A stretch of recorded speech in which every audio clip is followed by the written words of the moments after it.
All right, guys, let's start. Okay. Anchal, I hope you guys can see my screen as well, right?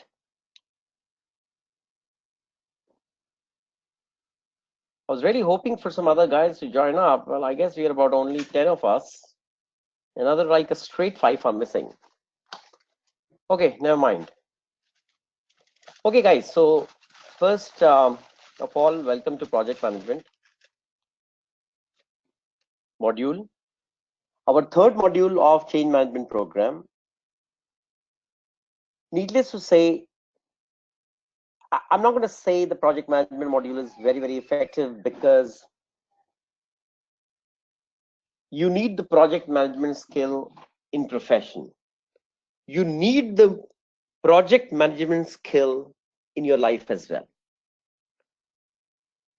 The way we have designed it, it's pretty much in line with what PMP has to offer, but it's one of my strong professional inclinations to imbibe a content for the audience which can help them beyond profession as well.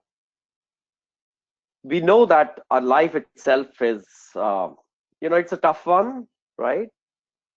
But the ease of thought is that if we typically manage most of our actions as a project which needs to be managed, I guess it becomes easier. So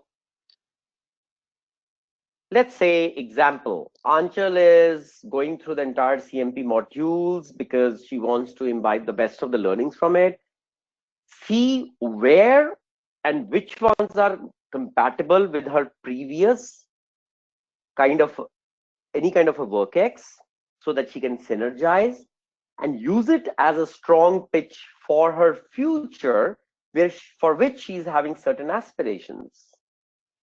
So if she has to do that, she has to manage this whole CMP phenomena like a project. So project, something which says, what is that we want to learn from it? What are the objectives? What is the learning path? How do we make sure that we have a high learning abilities? And then eventually, how do we use that? Going from home to office and back every day, it's like a project. You keep evaluating. Is this the most optimum transport medium? Which is an absolute mix of the best of in terms of your comfort, your peace of mind, the least possible resistance, economical, value for money. So when you have all these KPIs for your transportation, it becomes more than just a transportation, it becomes a project. So we're going to go through this module. I think it's going to take probably about 3 not really more than 3 weekends at the most, but we're going to learn quite a bit from it, and I want your good attention for it as usual. All right, what are you going to learn in here? What's a project? What is project management? How do we keep project management office? What are the constraints for project management? What is the org structure? Who are the project stakeholders? What is the project life cycle? And what's the project management group? All right, temporary endeavor undertaken to create a unique product or a service or any kind of an outcome. The eventual outcome which came from my repeated optimization of my logistics to office and back, the outcome came out what I wanted. I wanted that to be covered within $4,000 a month. I wanted to have the path of least resistance. I wanted to pick up and choose the most optimum route. I wanted to use that time to do something either productive or probably do nothing at all.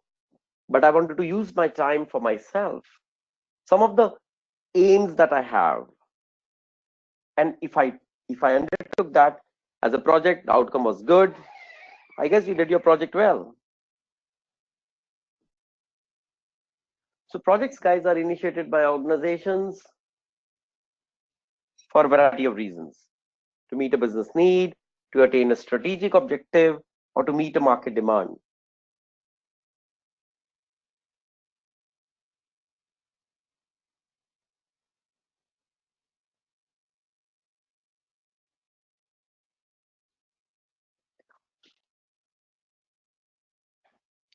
Projects are meant for, are basically they are means of organizing activities that cannot be addressed within organizations' normal operational limits. What's the normal operational limits? Well, everyday kind of a work, business as usual. Do you think we can undertake critical things in a non-project mode? I really doubt. Just give me one sec, guys.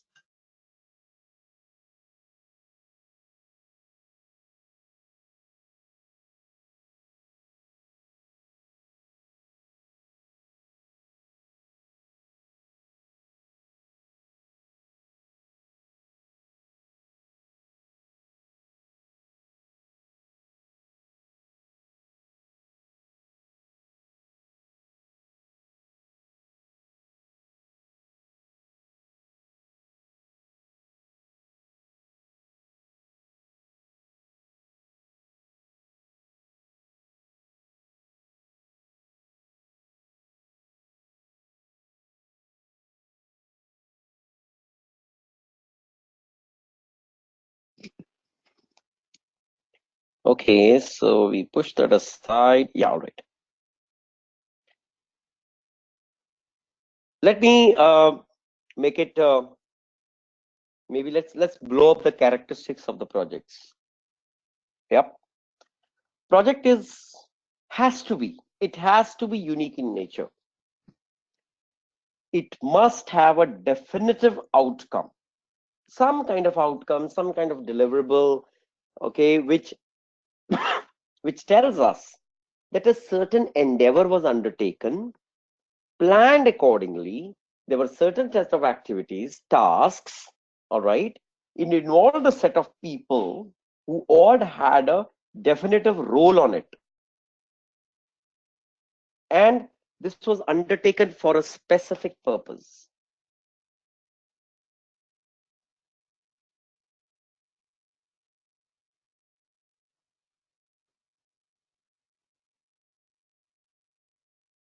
Okay, let me straight take you to the secret to life, and this is coming, guys, from a project management professional, Amy Hamilton.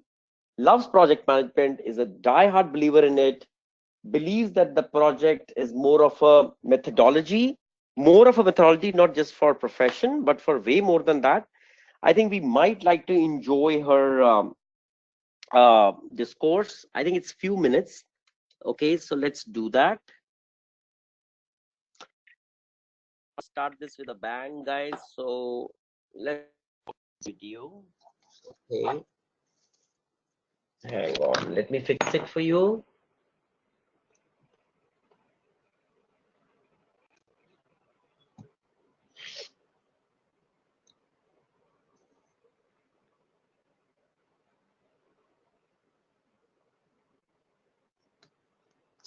Knowledge is power. Learning is yours.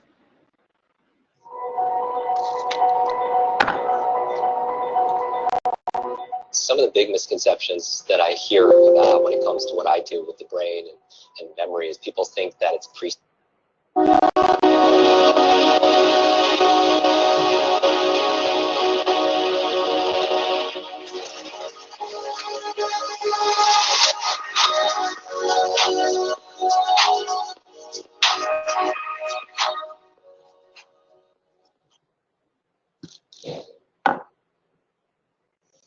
Have you ever wondered what the key to life is? If such a thing really exists, I have found the key to life, and I would like to share it with you tonight. You see, I found it in an unlikely place. The Project Management Institute is the largest project management organization in the world. And I decided about a decade ago to study for my project management professional examination to become a PMP. Why? Simple. The more letters you have after your name and your email address, the more important you are, right? It was then, while studying, that I discovered that project management is the key to life. I am passionate about project management, and I know at the end of the night, you will be too. A project is a temporary endeavor undertaken to create a unique product, service, or result. That means every project has a beginning and every project has an end. Every life has a beginning and every life has an end. Every project is unique. Each one of you are unique. Therefore, by definition, life is a project. So why not use simple project management tools in your everyday life?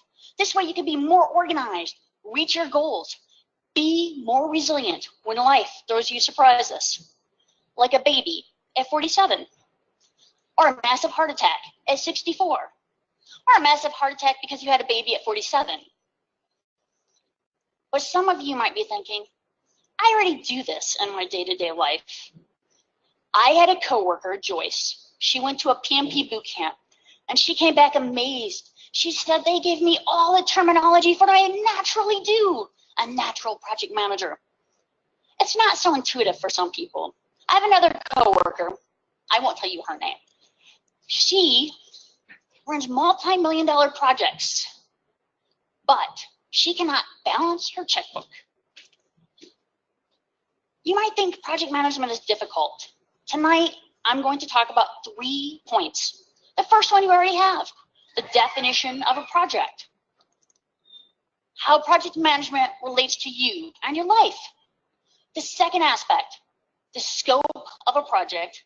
And the third will be the project phases. I'm going to tell you another secret. Project management is really kind of easy. Just don't tell my boss that. Project scope. The first aspect of it is your resources. What resources are you willing to apply to your project? And what resources are you willing to apply in your life? Is it a car, a new house, a vacation? And the time. How much time are you willing to dedicate to your project? And how much time do you dedicate to things in your life? Your family. Is it time at the office? Is it sitting in traffic? And then the quality. What do you want to get out of your project? And what do you want to get out of your life? Is it to be happy, healthy, fulfilled? We are constantly in motion, and emotions that evoke that is stress. But simple project management skills can help you to be less stressed. We all have activities in our lives. We move to new locations, weddings, divorces. They're all easy to use project management tools with. And we all experience 2 things. We are born and we die. And what happens in between is life. The first phase of project management is the initiating. This is when you scope your project. You determine what is really important to you, what matters. Perhaps you're thinking, it's too late for me. I'm too old to initiate a project. Don't worry, I didn't even know that project management was the key to life until 10 years ago. It's not too late for you. You can start right now, at this moment. Stephen Covey said in 7 Habits of Highly Effective People, write your funeral speech, your eulogy. Why? Because then you know where you want to end up. And that's how you can scope your project. You know what you want to achieve. You know what your legacy will be. Perhaps your priority is to start a family.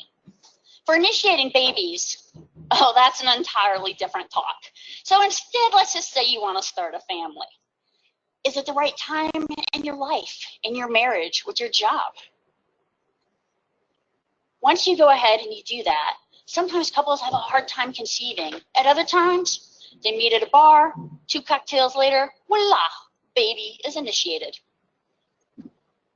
And sadly, from the very second that we're born, we're moving towards death, which means we need to start thinking about our legacies right now.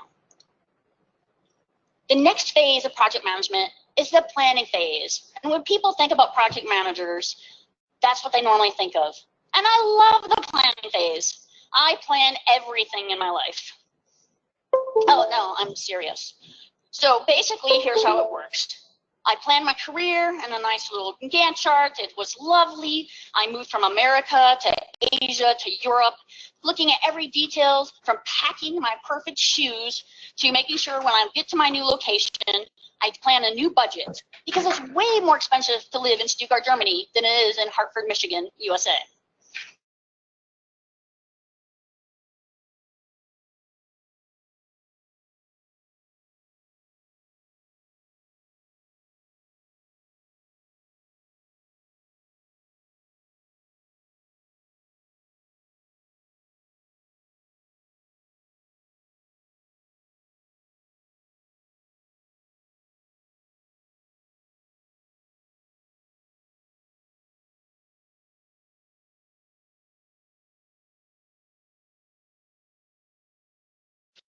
Another aspect, though, sometimes you're not prepared for it, is you have to plan for a funeral.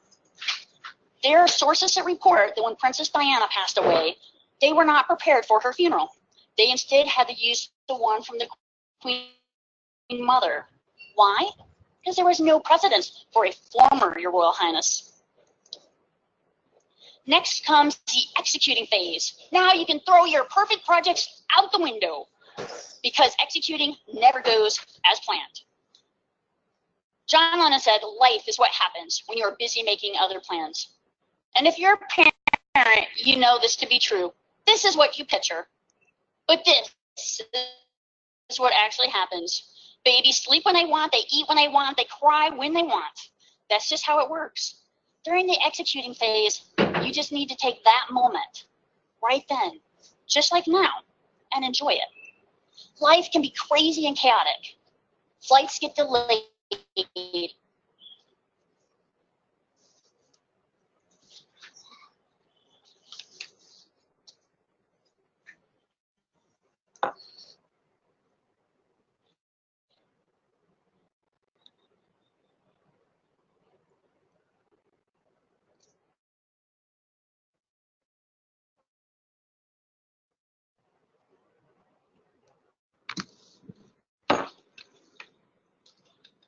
All right, what's here?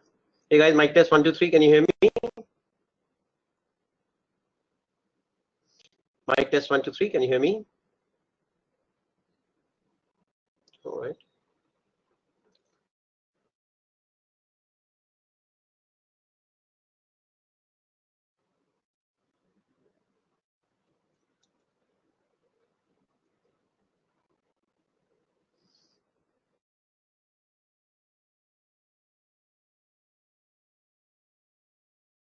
Okay. Okay, so I guess something happened with the video, yeah?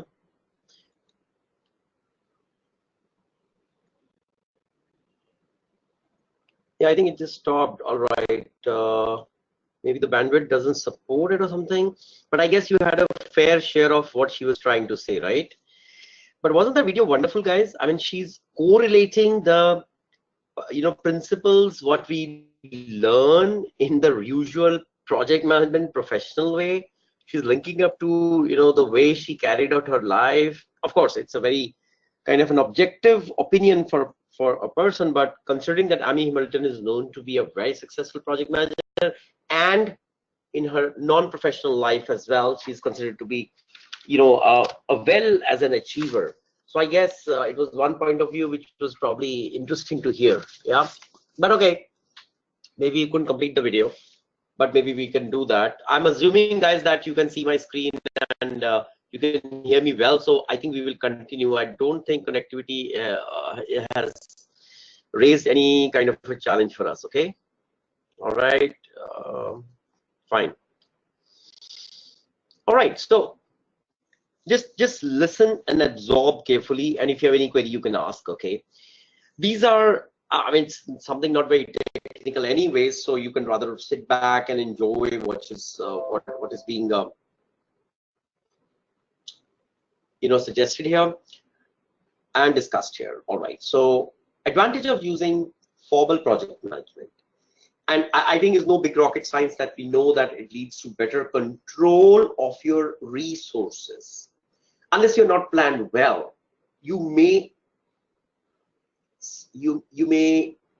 end up using your resources in probably in some kind of an unoptimized manner. The fact is, guys, life is a bit brutal, to be honest. So if you're squandering, let's say 20% of our resources because of non-planning, I think that's not a fair idea, because execution is never 100%, which means that you are anyway going to lose 20% in execution. And then outcomes are not predictable. You might lose 20% of effectiveness of the outcome. So what's the total non-productive situation we have here? 20 plus 20 plus 20 is almost 60%. And to be very honest with you, ask me, that's the truth. 50% of effectiveness is anyways not achieved in most of the projects, either because they are not well planned, plus they are not well executed, plus there's a default unpredictability in outcomes. So for you in the professional world, I mean, we say, hey, it's something to improve the relationships with the stakeholders. It's something to enhance the quality, the reliability. And hence, a formal project management probably could be a fantastic idea. Okay, so do we think that project management could be a little tough ballgame to learn? I don't really think so.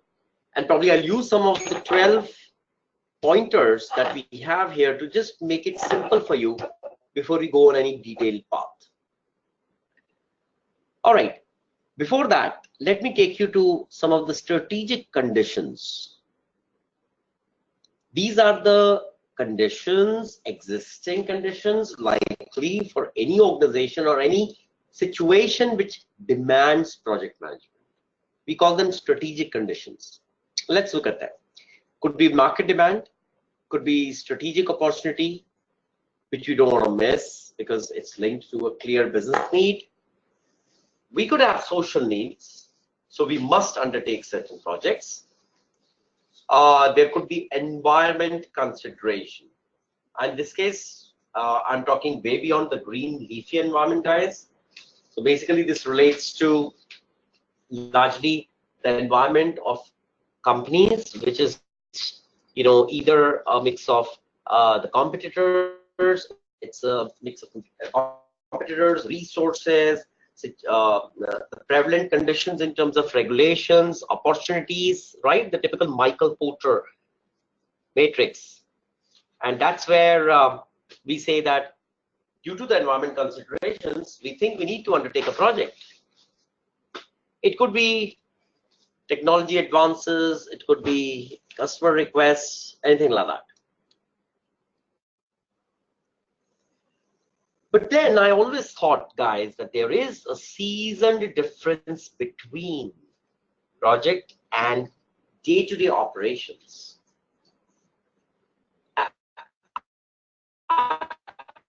And I did mention earlier that projects are definitive, they are unique.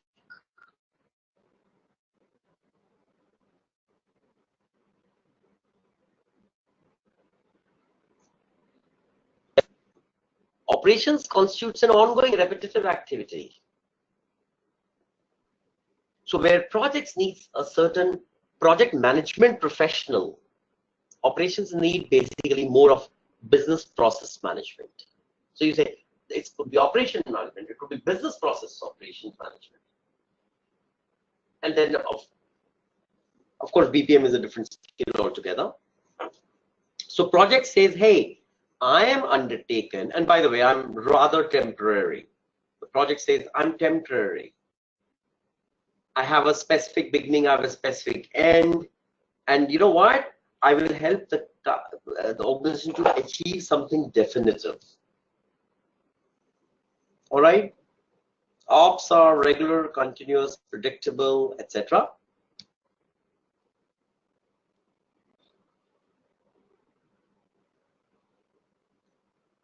Projects attain their objectives and are terminated. Projects bring a refreshing change in terms of new goals, new objectives. Projects are largely catalysts for larger changes. For any change or transformation that I want to undertake in the organization, I will undertake a project. Projects largely have heterogeneous teams, very different, varied, scattered. It's not like a typical homogeneous blend of people or skills.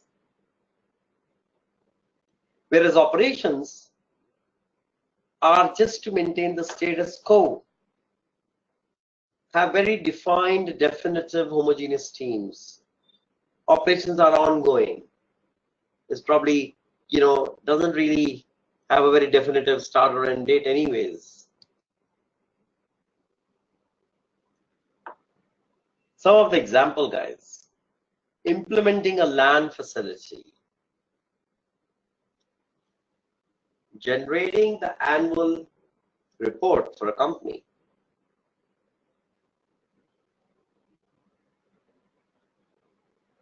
Whereas I want to hook my laptop to the printer. That's an operation. I have a meeting. I'm going for a conference. I'm writing a progress update memo. I'm writing a minutes of meeting for this conference. It's all operational examples. Largely because they are one set of tasks. Whereas projects could be set of multiple tasks. And then we start talking about a sub-project off and on. Let's make some sense out of it. Sub-project, as the name says, it's subjugated under a project. It's one of possibly the manageable components of a project. It could be probably part of a project, so it could be just a project phase. Your organization, which has undertaken the project, could be performing it, or I might outsource this to a third party.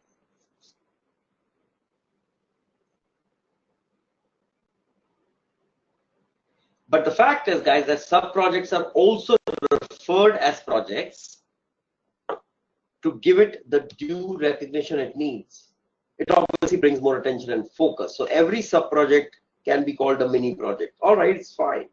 4 to 5 mini projects get together and they make a big project. Way to look at it. So all right, what's project management? Well, it's an approach, guys, to say the least, to achieve the results within a definitive time and resources. Standard definition makes sense. It involves applying skills, tools, techniques, etc. Because unless I do that, I won't get the right outcome.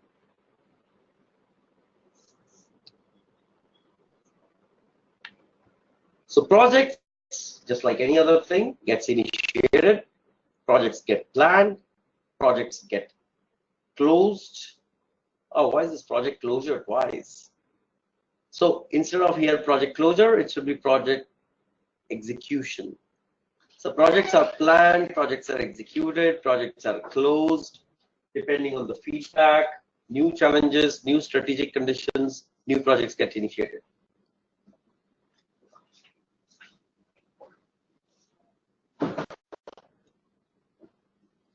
But eventually, why do we undertake that project? Well, these days, most of them are undertaken because we want to focus on some of the emerging customers' expectations, which we are not able to do via our operations. So operations leads to the breeding of projects.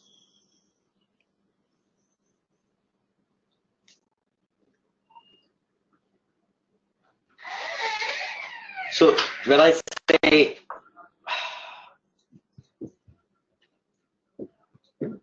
I want some help in terms of planning, organizing, monitoring, controlling, and correcting the project activities. I would say I just walked you through 5 rather large areas which constitute a project. So it's accomplished through appropriate applications, integrations, and maybe some kind of logical groupings, which we do within the project management process. So what are we focus on? We're going to focus on initiation, planning, execution, monitoring, and controlling. 5 large areas which define any kind of a project management activity.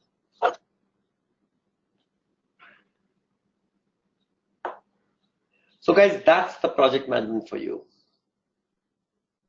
Activities grouped in and coordinated in a certain way, which helps us to deliver a outcome which is desired or a collective capability.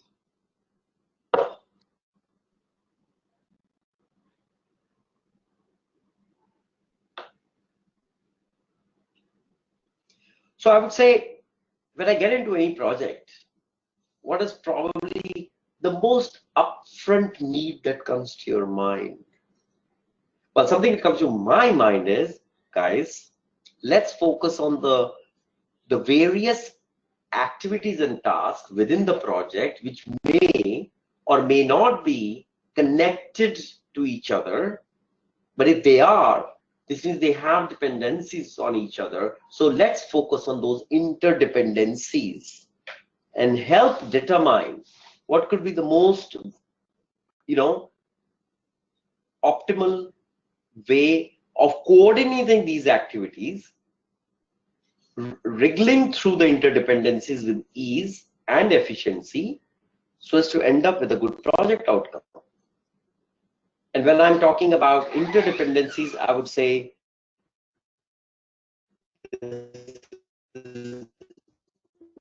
either resource challenge or aligning organizations' direction by economies of scale.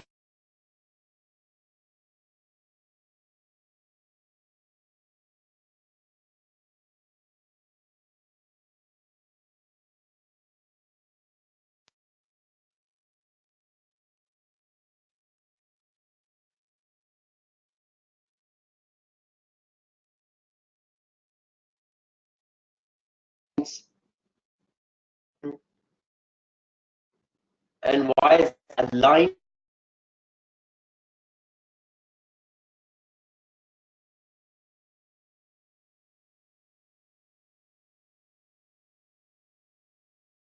organizations? I want to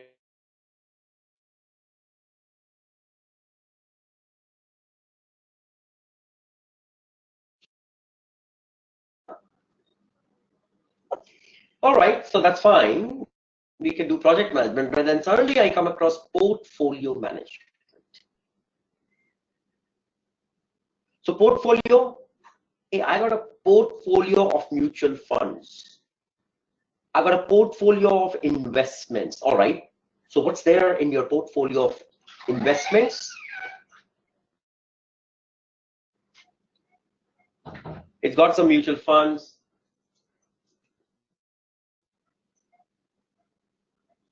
It's got some investments in terms of stock markets. It's got some kind of SIP plans. It's got some kind of PPF. It's a portfolio. So portfolio includes multiple projects or programs and the related operational work.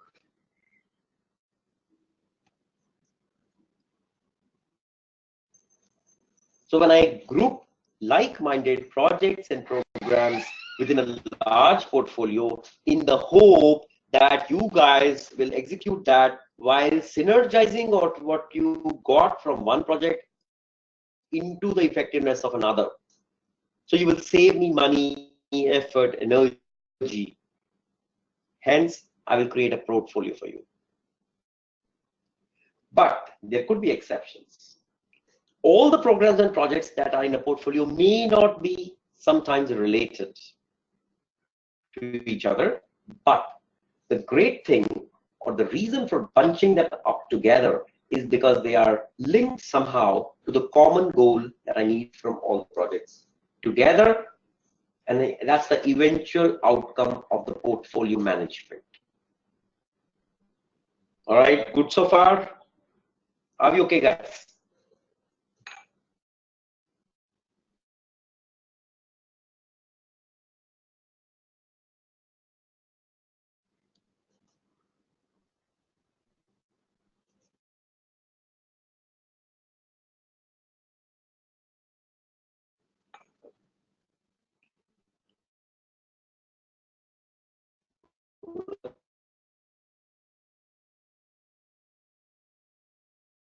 Let me check your remarks, if any. It's the flow. Hey, is the audio lag still there? Savan, is the audio lag still there, or are we okay?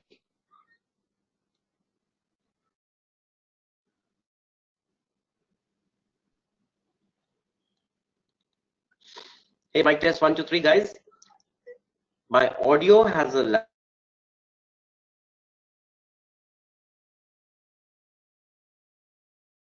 or is it all right for you guys to listen? Right now, it's okay. All right. Yeah, Savan.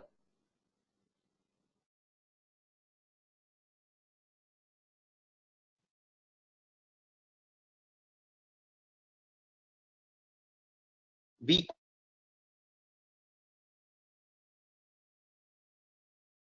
could have been faster, but honey, now look at these slides, right?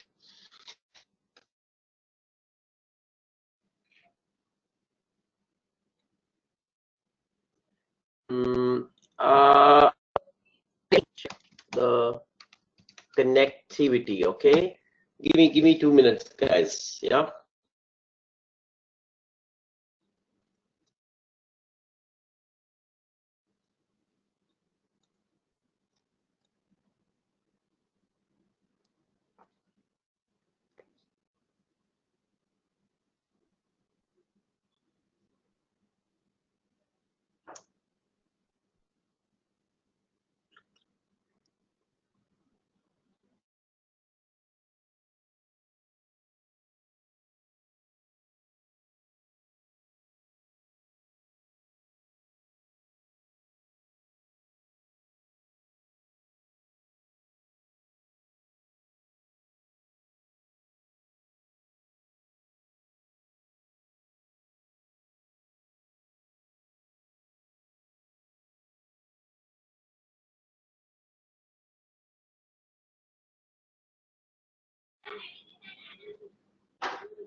All right, mic test 1, 2, 3. Mic test 1, 2, 3, guys. Hey, Savan, is that better?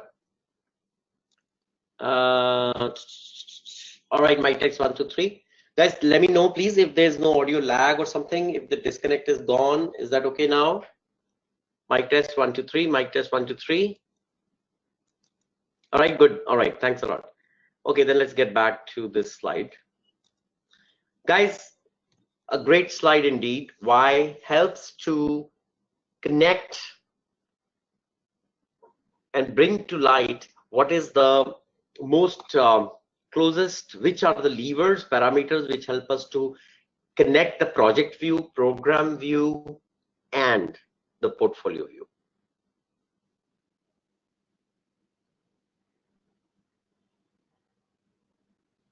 Okay, so project view.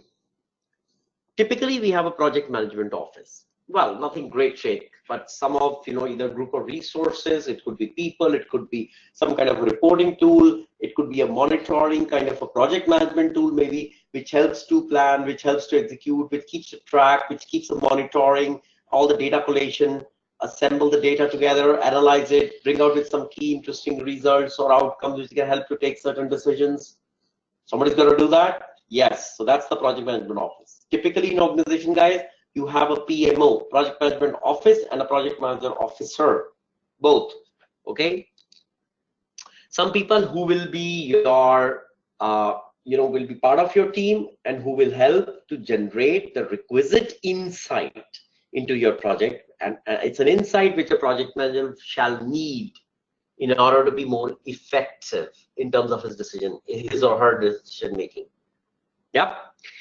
Okay, so there are project A, B, C, D, E under the project management, and then when we put them together, so I want to put up a program, and then I should have a program management office, because now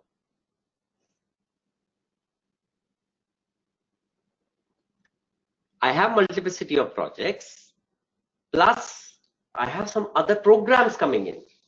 Now those programs could be project or non-projects, but I want to bring program 1 and I want to bring project A and B together. So I constitute a program. What am I doing, guys? I'm just enhancing the scale. And then I took a couple of programs and threw them into a portfolio. So obviously I need a bigger management office, because now in my portfolio, I got multiple programs, and multiple programs further have multiplicity of projects under each one of them. For what am I doing? I'm not going to do like this endlessly. I'm going to stop at portfolio management, because portfolio management has been constituted with specific business strategies, and to execute and achieve the outcome of those business strategies, I want to have programs managing it, and under each program I'll have projects.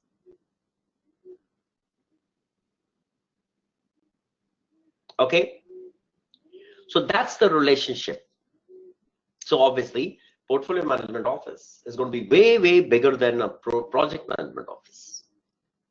It'll have more resources, it'll have better planning, execution, monitoring, tracking tools, better reporting tools, because a portfolio's needs go way more than a project or a program. Besides the scale is fine, probably it refers to the width of all the activities. It goes larger, but simultaneously, guys, the depth goes as well. And reason, because portfolio has probably a $3 million invested on that, and whereas project has probably about 100K invested on it. So the larger the budget, larger the funds dedicated, larger is the intensity of intelligentsia that we need to pull that out.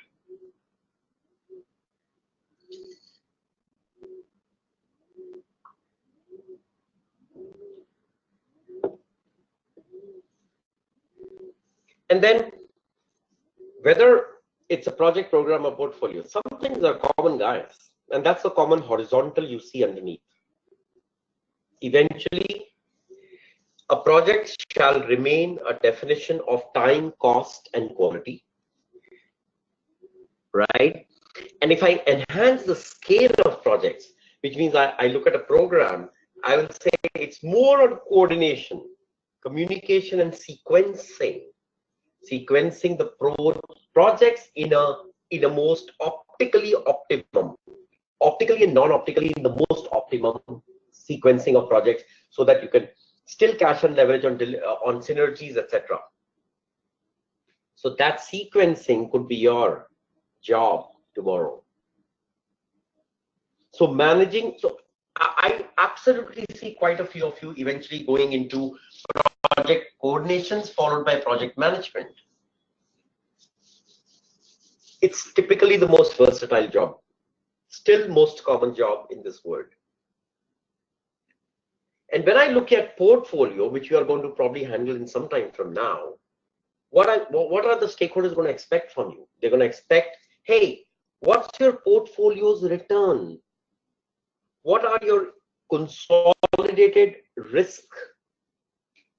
And of course, likelihood of mitigation plans, which come along with the portfolio. And then also very important, how much is the resource dedication to your portfolio?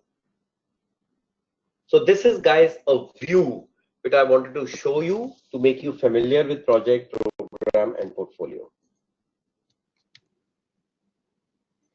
Okay, now let's all bring them together.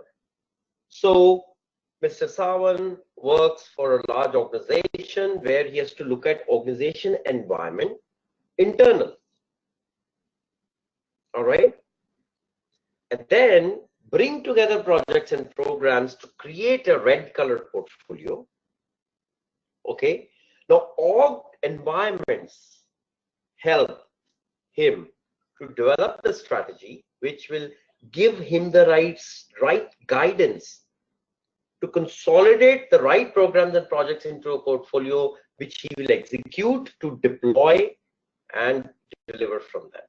So it's an organization project management, OPM framework.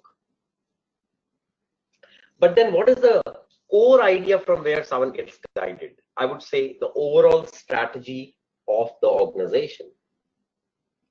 Guys, any kind of initiatives undertaken today are either because it's part of the organization's strategy, vision, plan, and hence need to be delivered to achieve the strategic goal that we are aiming for.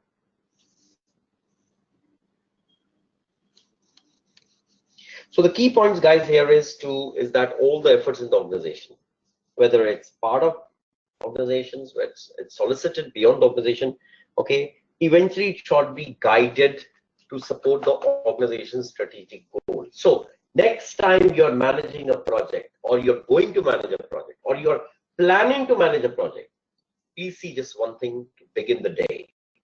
Is your program or project aligned to support organizations byproduct of or some kind of a strategic goal which we have in mind? It could be deviant, it could be related, but it has to get connected like an umbilical cord which connects the kid and the mother. So your project should be that way, connected to the organization's goal.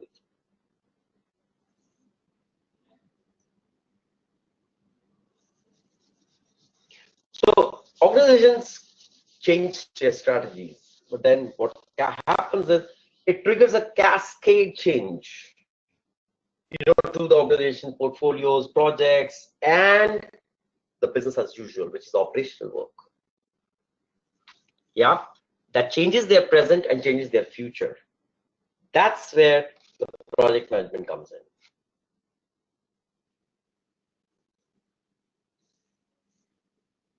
Okay, so let's look at this quadrants view. Quadrant 1 is project management. Manage effort to develop specific scope, even if it is a single small scope. Support the management objectives and activities eventually to realize a goal. Program management coordinates the management of projects. Portfolio management selects and prioritizes programs. And then on top of all comes the organization project management, a strategic framework to guide portfolios, which in turn guides programs, which in turn guides projects. Okay.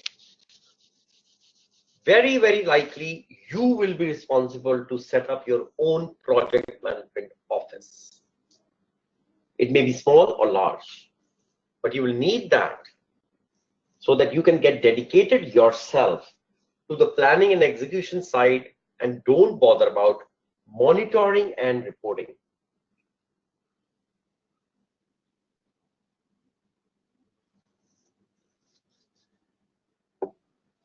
So PMO is a management structure.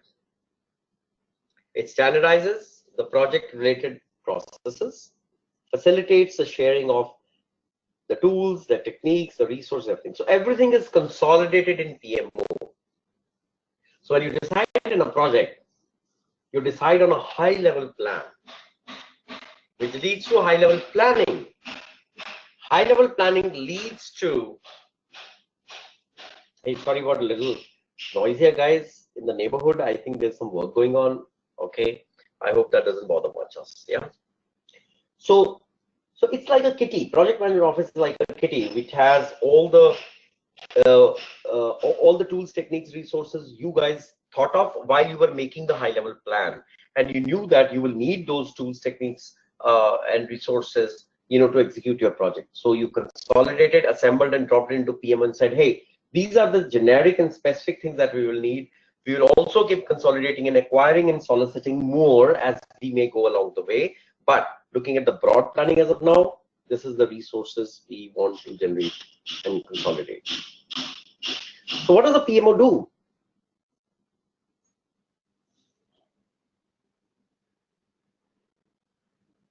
First of all, let's start from the bottom. Project status reports, timesheets, expenses, project schedules. Let's all call it reporting aspect. But where does the reporting aspect come from? Well, a lot from feedback and a lot from quality assurance. So while the project may generate its reporting, it may generate its expenses, etc., it has to conjointly align that with the quality assurance as well. Because a lot of work for which there is a reporting being generated is done in order to establish or enhance or continue the quality assurance part. So QA thingy gets very intrinsically linked to PMO. But then there are so many things around. PMO is supposed to prioritize what's important, what's less important, and what is non-important for them.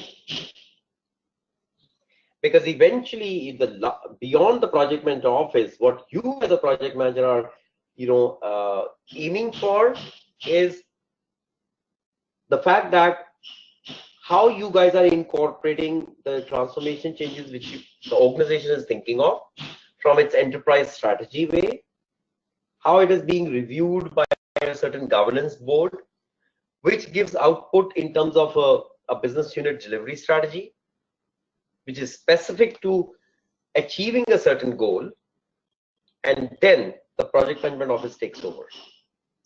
So step one, it's typically a top-down approach, guys. So the enterprise strategy is the core. It keeps evolving thanks to the multiple things like environment changes, customer expectations, market demands, etc. So the enterprise strategy evolution is reviewed by certain governance board, and which eventually comes out with an outcome. And that outcome is something which we would probably institutionalize into a project or a program or on a portfolio, and that is something which the PMO or the project management office will look after. All right. So PMO is going to support you.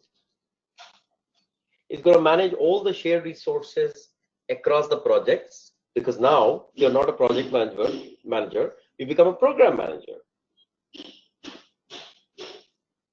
It will ensure that most of the applicable project management activities or techniques or tools or methodologies or approach are being used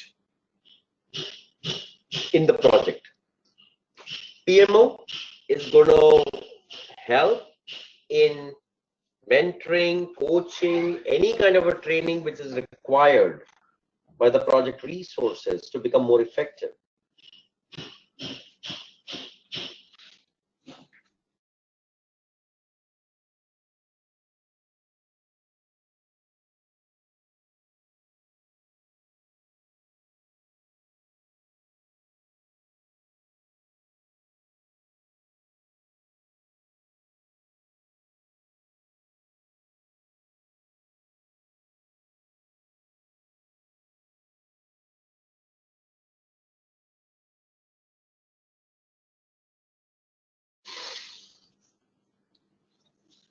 Okay,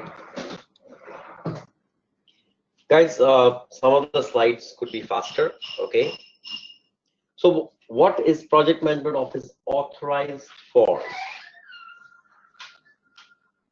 Well, it's authorized to provide resources. It's authorized to terminate projects if they are not falling within compliance. It's authorized to help us in terms of providing templates, guidance, it's resourcing, it's very heavily involved during the project initiation, because all the planning happens and then all the tactical support needed to execute that planning comes from project management office. So PMO is a strong authority, guys. Of course, eventually whoever is in PMO reports to you. So the eventual input to take a decision is only done after they consult the project manager. But typically, you tend to leave a lot on them. Once you get confident of that, of their approach and their style, etc. So there's typically, guys, something called project management office lead. Okay, it's a kind of a lead role, and he's a very useful lead for project managers like you.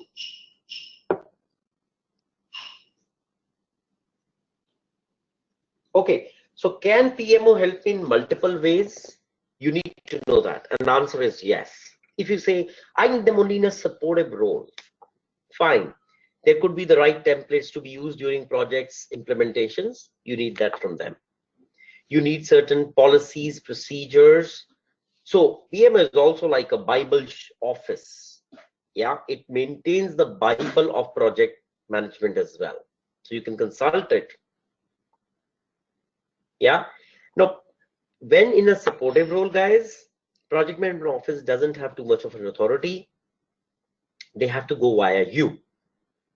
Yeah. So remember, when you ask for a project management office from the organization as a project manager at the inception of the project, you need to tell them whether you want the PMO in a supportive way, controlling way, or directive way.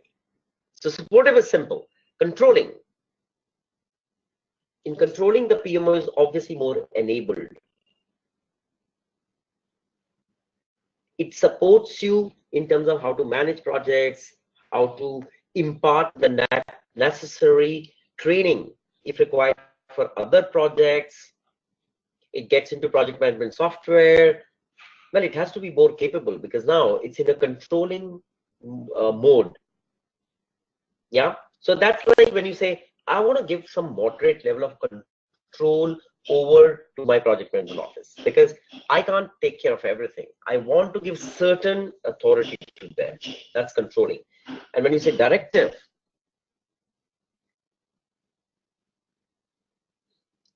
then PMO obviously has a high level of control over projects, and it is responsible and accountable for the project success as well. So it depends, guys, at what time, in what kind of projects, what kind of a mode you may demand from your project management office.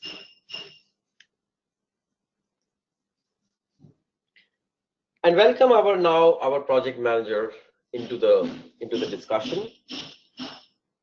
Well, I remember reading all that in our business analysis days as well.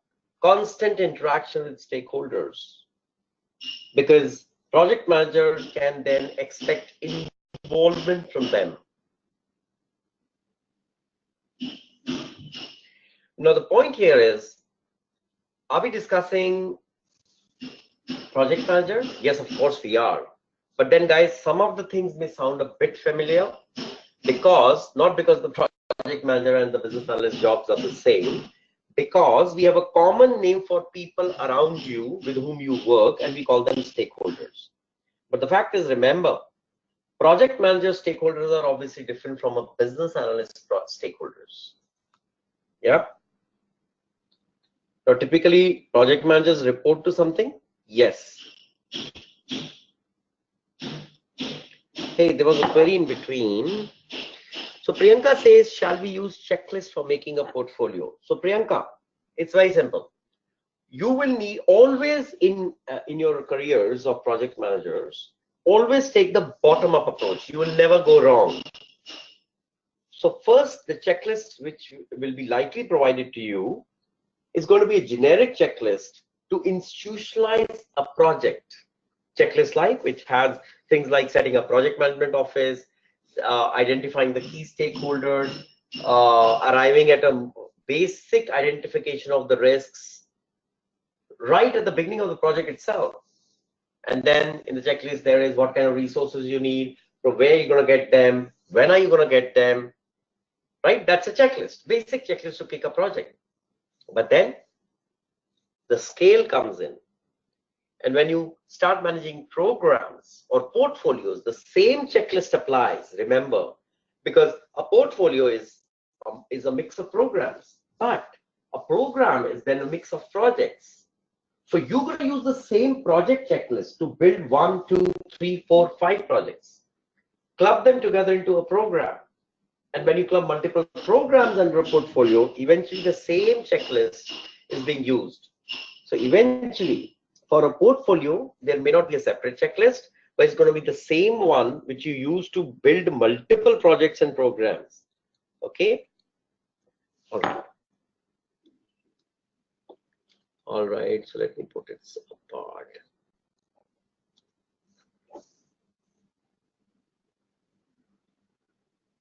Okay, so reporting, yes. So project management, yes. Project management reports to, sorry, give me 1 second, guys.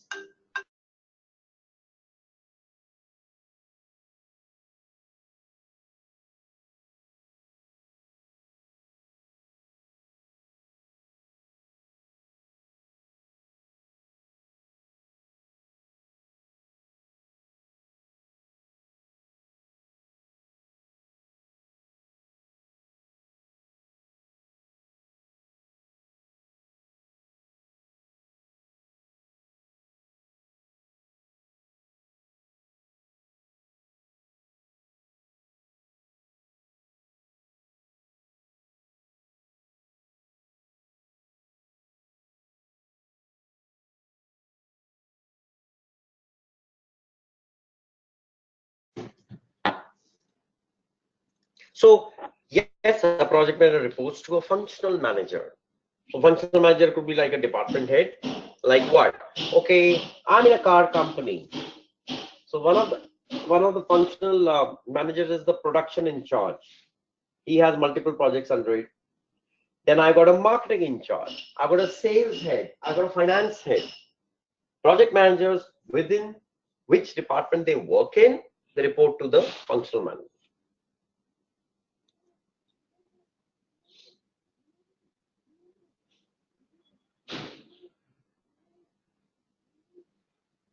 Okay, this slide is quick one. So project managers typically work obviously closely with either a program manager or a portfolio manager, etc. Right? So guys, I mean, 5 project managers report to 1 program manager and 3 program managers report to 1 portfolio manager. I'm just throwing a number. Yeah, so the ratio is 1 is to 2 to 3, and then within each program to project, if the ratio is 1 is to 2, 1 is to 5, 1 is to 4, etc., etc. Okay.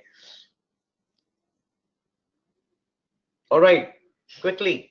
What does the project manager need as interpersonal skills? I'll say leadership, professionalism, awareness, negotiation skills, ability to delegate, trusting your team for max effectiveness.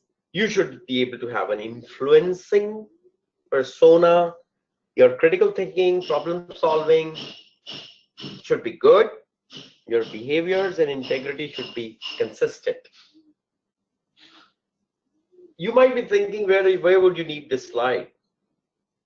Well, what's written on the slide is what you will need to at least talk about, because when you're going to be behaving like a project manager, you're going to be talking like a project manager, and that time you're going to be telling the same thing to your teams, that guys, above all, I respect the integrity and consistency of ethical behavior. Wow, what a statement. But then it looks good. It sounds very good, right? So a lot of things which we just keep discussing and we keep watching the slides, the way you absorb it is going to come in very useful for many, many different things. All right. Okay. Well, you remember the triple constraints in projects? We did that somewhere in the beginning of the business analysis. So guys, there is a 3-tier challenge for any projects that basically to do with its cost, its time, schedule, and scope. Well, these are the three key things you handle in any project. So the same things, the three key things, or any key thing, right, eventually will spill out a challenge or a constraint, and etc., etc. So that's where these three come in prominent. So we know this, right, guys? Scope. What kind of work? What kind of unique service is expected from the project? How long I should take? I have to complete it within a certain timeline. That's my project schedule. And then, of course, the biggest thing, project's budget. So you as a project manager shall be balancing these three things. And guys, you know what? I remember that for the business analysis part, I remember that we were having a bit of some discussions where we were saying, see, scope, time, and cost, right? And there we did that probably for requirements. What's the overall scope? You know, so I got a scope which has 10 requirements. So when, again, as a business analyst, what is the schedule in which I have to build those requirements? Because during the business analysis days, we were all talking about how to frame the right requirement and get them approved. But then, of course, it also has a scope to cover, a schedule within which you need to complete building the requirements, and there's a cost attached to your efforts, right?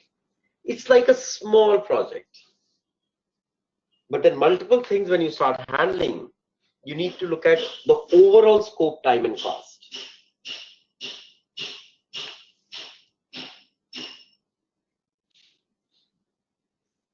Okay? So there are some contradictory views as well, which says triple constraint model is wrong and not useful.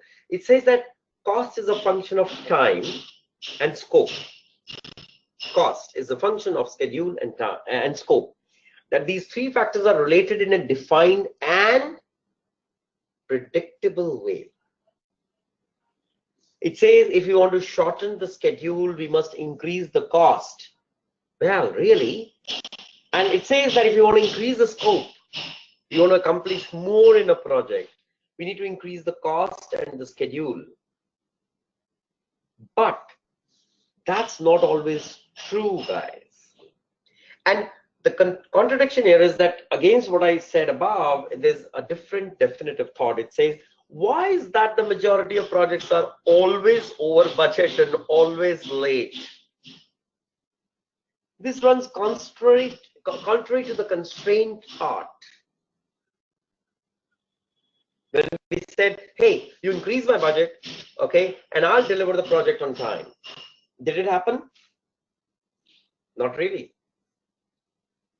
And then why is that project that are both late and over budget also have a tendency to under deliver the scope? Oh my God. Okay, that's a big whammy, yeah? So triple constraint model has been with us, frankly, guys, since probably we were born. Been there for too long. And that's because we used it. We used the scope, the time, and the cost model just to explain things and get away with it. We project managers all used it as a facilitator to explain what was eventually our shortcoming. But we want to look that way, and we wanted to divert the attention of stakeholders and our supervisors from our shortcomings. So to be honest, we all misused the triple constraint model. So instead of confronting the model for the inherent shortcomings, right, we used it because it served our purpose. We all do that in life. That's fine, man. Nothing wrong about it.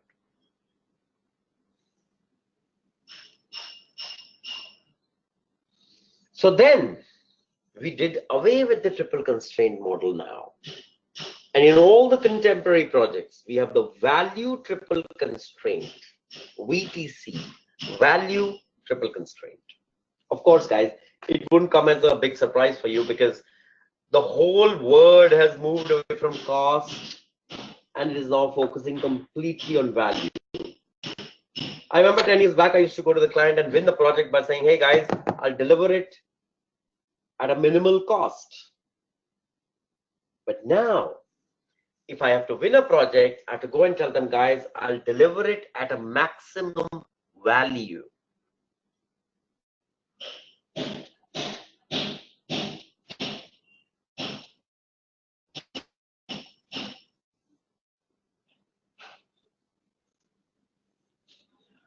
So the only truly effective benchmark, guys, now which is truly realized for project success is the long-term returns.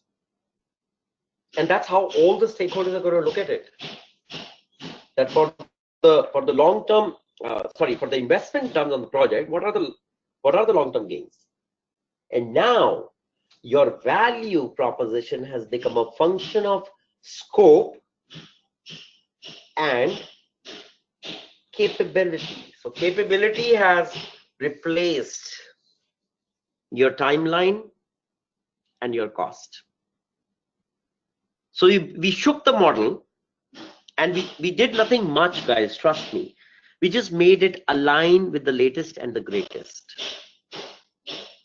Latest and the greatest what? The sense and the sensibility of stakeholders. And that's from where this whole thing came up.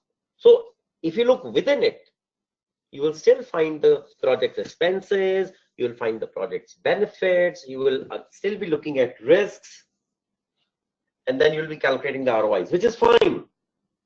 Just the thinking about the project management framework has now shifted completely to value business. So what's the value? Isn't it the outcome? Well, so now, guys, we are never going to say that we undertake a project in order to deliver an outcome. We'll say we deliver the value part. So value is the compound metric, which is some of the following things: project benefits plus identification of an opportunity cost, which I would be missing in case I won't undertake this project. So I want to capitalize on that, and that's why I undertaken this project, because I don't want to miss the opportunity.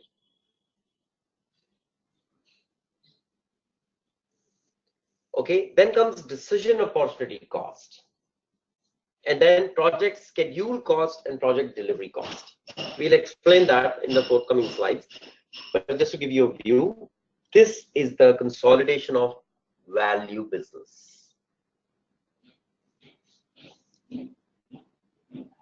All right, let's take an example. At some point in time, we discover a situation which if resolved, will produce a benefit of $2 million per year. This is project benefit, absolutely no sweat, we all agree.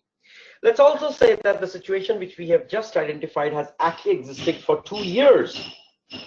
Goodness me. So we lost 2 years and we lost 4 million worth of benefits because we didn't recognize the opportunity earlier. This is called identification opportunity cost. And that's not all. Let's further imagine that it takes 6 months before a decision is made to actually, constitute the resources for a project to be undertaken for this initiative. So this means, guys, we have lost 6 months worth of benefits. More, because if you start assembling your armada today, it's going to take another 6 months. That's called decision opportunity cost. Okay, so identification of opportunity, if you missed it, guys, that's your missed cost from opportunity perspective. If you further didn't speed up fast and you lost some more time till the time you arrived at the decision to undertake and kick off the actual project, that time missed is your decision opportunity cost.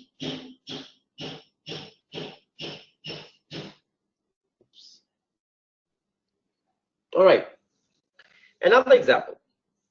We assume that the project requires 18 months to deliver. That's another couple of million gone. That's project schedule cost. And the project delivery cost represents the actual expenditures of the people and the other resources, right? That's fine. Let's call that about, let's say it's a 4 million budget. This is what we normally refer to as cost or budget in typically any project model. Now the value which we are looking for is the sum of all above. Till the time you identify that opportunity cost plus till the time you take a decision, that decision cost, till the time you deliver, that's project schedule cost. All put together is the value. So guys, value is more end to end. So in the modern contemporary times, we stretch that part till the time we were not able to do a proactive thinking in order to undertake that initiative. So every kind of a lost business in there is what we will constitute into a value.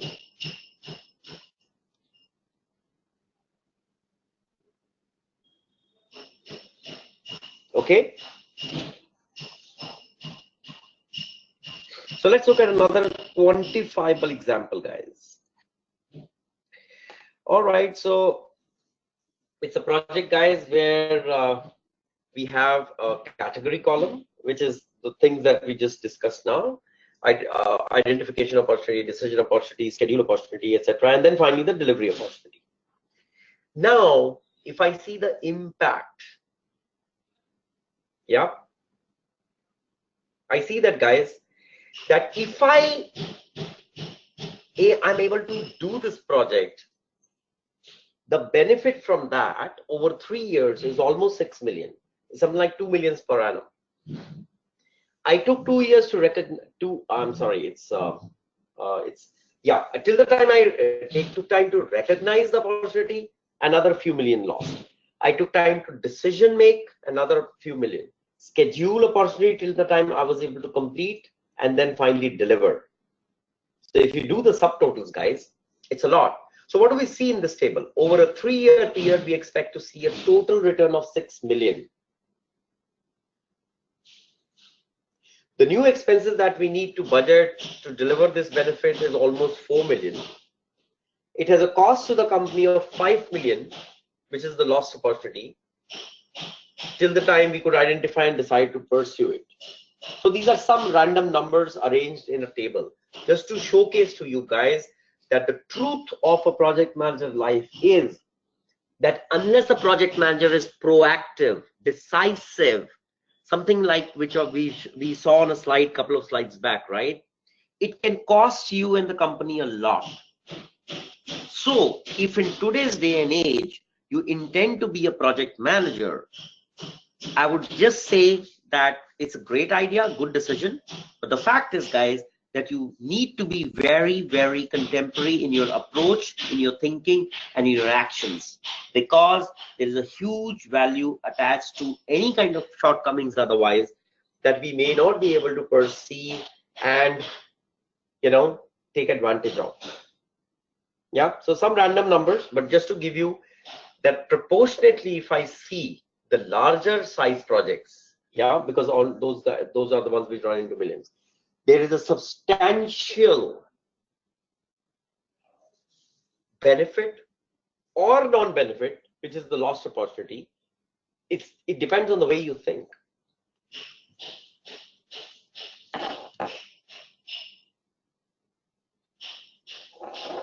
Oops, sorry. Okay, so why is it important to have all these components of value? So guys, just a quick one, just for your talking points later.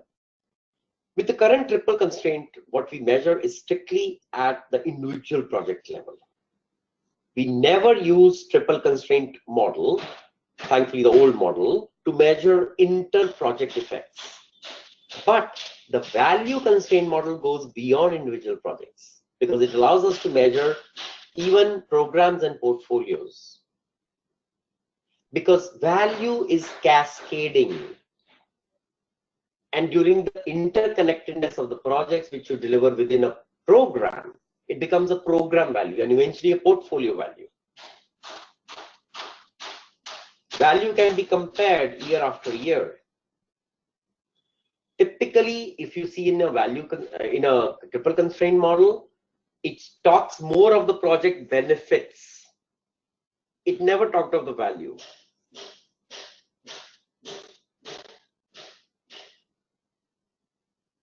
So the value model allows us to measure not only the delivered value of each project, but also the delivered value against the projected or budget value. So there may not be, like is it more of a, what is that we are talking about? I will only say, guys, it's more of a contemporary thinking. And to be honest, every kind of a thinking may not have a huge rationale behind. But this is the thinking of today's project management community. So I'm just trying to make it very, very aware to you. Okay. So look at the new triangle, guys. The old triangle said scope, cost, and time. And now in between came the value, the quality, and the image. Something which all is probably something that we have heard a lot. And of course, never forget that the risk right remains in between at the heart of this.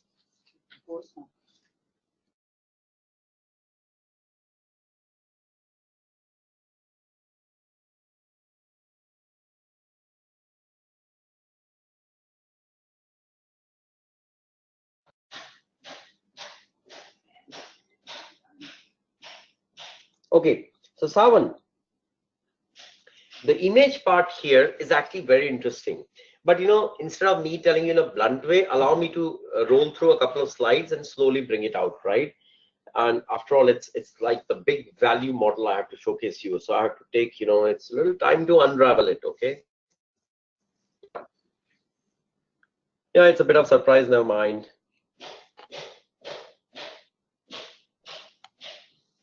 Guys, you guys are okay, or you want a little break here? You want a 15 minutes break now? Okay, that's fine. I think what I'll do is when we come back. All right, before we get into a yes no thing, all right. So guys, it's okay. I think that's the standard time to take a short break. So anyway, let's take a 15-minute break. I was just thinking of a very interesting video that I have. I hope I have it in the deck. Otherwise, it's not a long one. It's a 5 to 6 minute video, very interesting one. So maybe let's take a break now. When you come back, I'll kick off with that, and then I'll come back to some of your queries which Savan raised, and then proceed forward. Okay. All right. Let's take a break here, guys.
Okay, guys, let's be back.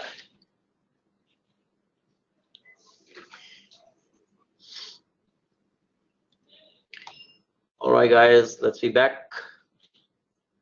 Okay, can we kick off on the short video? Mic test 1 2 3. Guys, you can hear me? Mic test 1 2 3. Hey, Priyanka.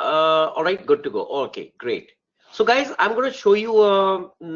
It's more of an animation video. I think 5 minutes, but it captures all the components or the major knowledge areas of a project management in a simple example. So before we step into it, 5 minutes dedicated to you in this simple video.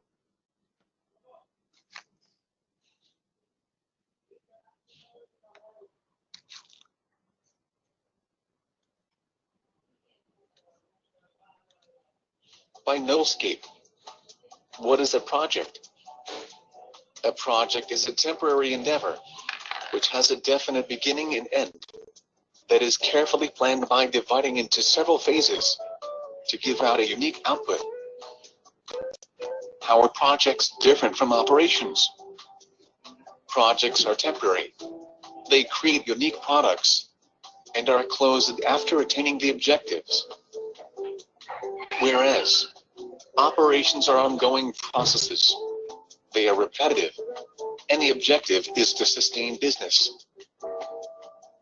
Meet Jen. Jen is an automobile designer who comes up with a brand new design of a car. Her team collaboratively comes up with a plan and creates a prototype of the car. Creation of the prototype of car was a short-term temporary process. The prototype developed was unique, and the project ended after the prototype was developed. Let us consider that Jen now has an idea of mass-producing these cars. Then she sets up a factory with an assembly line, and she succeeds in manufacturing cars every day. Mass production of cars is an ongoing process. The assembly line repetitively produces cars. The objectives of this process is to sustain business of selling cars. What are the phases of the project management? Projects are divided into phases such as initiating, planning, executing, monitoring and control process, closing. Collection of these phases are called as a project life cycle. The phases sound simple enough. So, why manage a project?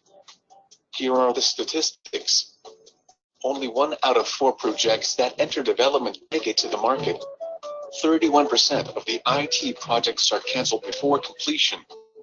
Large organizations net only 42% of the original features and functions in the end product. Why do projects fail? Failure in projects can be due to various reasons. Let's see some of them. Failure in time management. John has the dream of constructing a beautiful home for himself. He starts it at a young age, but does not plan it correctly. Even after him reaching his old age, due to improper time management, his dream house could not be completed. Failure in cost management. Jamie wants to buy a beautiful dress for an upcoming party. She plans to go to a nearby mall to make the purchase. Since she does not properly plan the costs involved during shopping, she ends up buying a lot of stuff with all the money left with her. Failure in scope management. Jack wants to buy a shiny new convertible car so that his wife and him can go on long drives, but in less than a year, they have a child. And now the convertible car does not seem to be the correct choice for the family. Failure in quality management. John spends a lot of money in buying a big home, since he did not check the quality of the home before he bought it. It collapses completely in a few months after his purchase. Who will rescue us from all these problems? who is the one who manages everything in a project. The one person to save us from all of these problems is the project manager. What are the skills of the project manager? Let's see what are the powers our superhero, the project manager, have. Leadership, communication, information technology, accounting, purchasing, problem solving. Let's review some important points in project management. Let's take the earlier example of the creation of new design of a car. It is a temporary process. It started with the idea of the car and ended after the mock-up was made. This project gave a unique prototype of the car. During the development, the project was divided into many phases like ideation, planning, etc.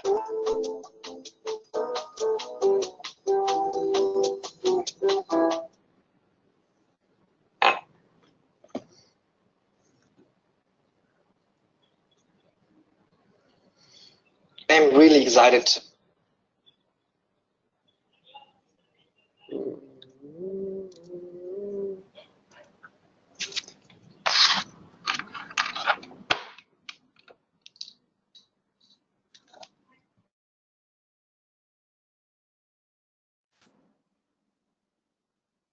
So guys, I think you have enjoyed some of similar videos earlier as well. So honestly, if you want to refresh what we may have learned over a period of time, just go to these, YouTube's videos.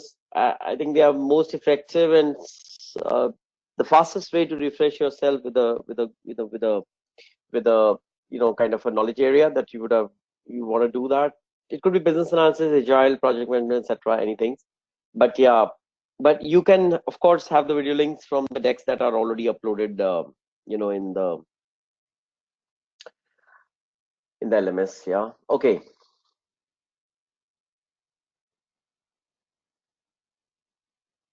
So guys, here let's talk a little bit on the maturity of the organization with respect to its project management system, style, culture, etc., which can also be influenced, which also influence the project. So what influences a project? So tomorrow you are a project manager, you're managing a project for an organization. I think it will be reasonable for us to assume that the organization's fundamental style, culture, system, processes are anyways going to be quite influential for your project. And that's true for the simple reason that organizations are way beyond, way bigger than just mere projects, right? So the the spill out effect of the org culture, the way it operates, its style to manage a project, that seeps into any project. So of course, you as a project manager could be bringing something specific, but the fact is, guys, generically the overall project's driving criterias are going to be a lot influenced by the organization that you are working for. So let's look at some of those influencers. Let's start with the org structures. So what is there in the organization structures? There are three kind of organization structures, guys, for any organization. It could be either a functional organization, it could be a projectized organization, or it could be a matrix organization. Quickly, the difference between three of them. Functional organizations, the most common we find around. These organizations are grouped by areas of specialization. That organization is a technology firm. Y organization is a manufacturing concern. XYZ does specialized work in marketing. Most common. The personnel are reporting to the functional manager because he or she is the overall lead for a particular function. Yeah, that's functional. Projectized. The entire company is organized by projects, and it's the project managers who are controlling a large part of the story. So here, resources are assigned and they all report to their separate respective project managers. Projectized org structures, matrix. Matrix is, guys, an attempt to combine the strength of a functional organization and a projectized organization. Yeah.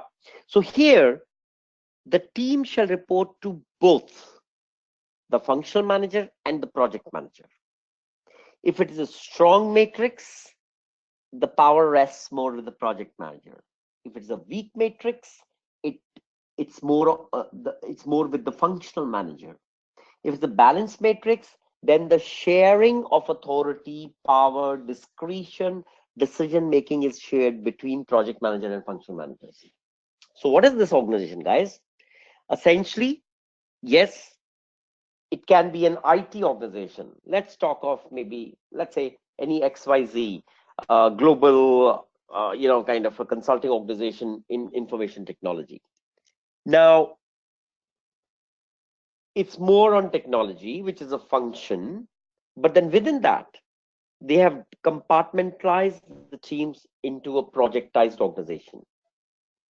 So whereas I want the specific drive efforts for each project to come from the custom approach the project managers are taking to drive those, but eventually I want to remain within the functional part as well. So I don't want to let go anything. But the fact is, guys, from the matrix organization, you would have seen that if it is a strong matrix, then it is more project driven organization. So it's all right. We don't want to create a strong matrix. We want to create a balanced matrix. Yeah. I think I have a slide which shows some examples as well. All right, guys, very quick examples of functional organization. Typical manufacturing concern. Yeah. It has engineering department, procurement department, marketing department, etc. So org structures are divided into smaller or specialized functional areas. Part number one. Functional departmentalization allows for greater operational efficiencies because within the same function, the people and resources are specialized within that function. So manufacturing guys are all shop floor guys. Procurement guys are all material management and inventory guys. Yeah. So within their function, they have sub-functions and they have specialized people looking after that. So it's a great way. Functional organizations are good if you want department-wise efficiency to be very good. Yeah. Projectized organization. As I said, most of the activities of the company are organized into either programs or portfolios. And of course, they are all implemented via the basic building blocks, which is projects.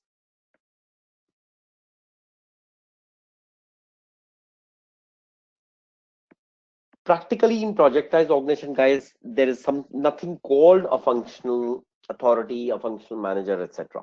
It's very simple. You have different projects, each different projects has different skill sets, and all of them drive their respective businesses and report to the chief executive. Matrix organization.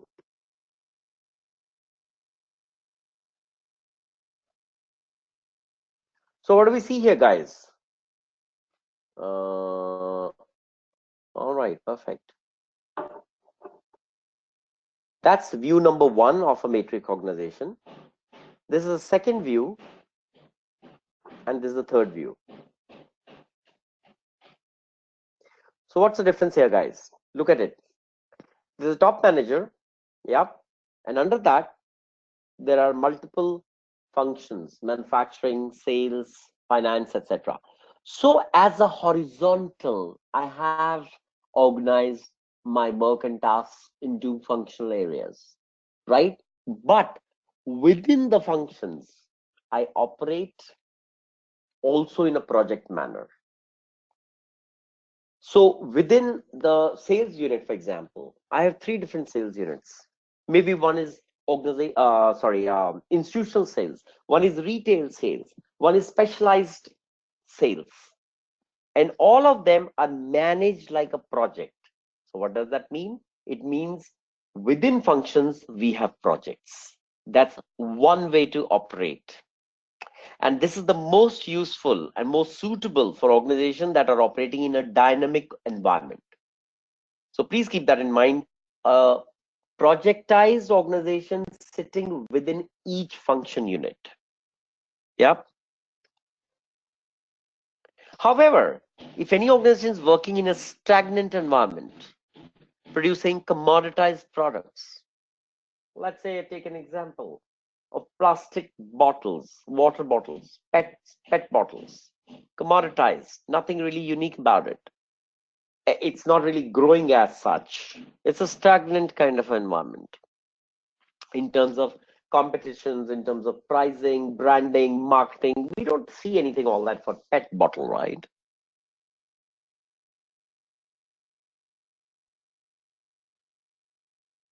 So those kind of things, those kind of organizations should more adapt the functional organization. It's commoditized. We just need a function. We need a manufacturing function, a sales function, a marketing function, and a customer support function. Where do we need projectized approach within that? There's nothing unique. There's nothing differentiated kind of endeavors which are undertaken. So for commoditized, we need only functional organizations. Let's look at a weak matrix organizations. And if you remember the weak matrix, where the more of the power and authority remains with the functions than with the projects.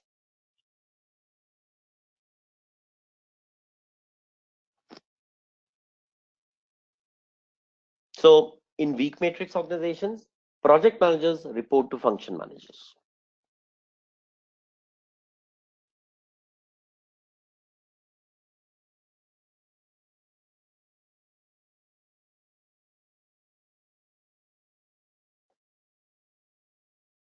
When we talked about the balanced matrix,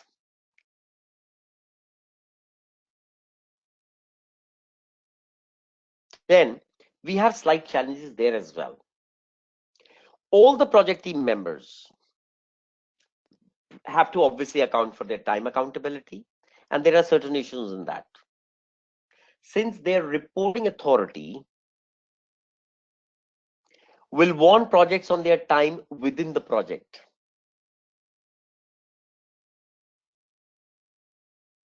So here, in a balanced matrix organization, even though we draw synergy from the function and the projects within that, okay, but the fact is that there are still issues. This is one example, the time reporting issue. Now it depends, guys. In a dynamically organized balanced matrix organization, which we think is good for dynamic products or services and differentiated stuff, right?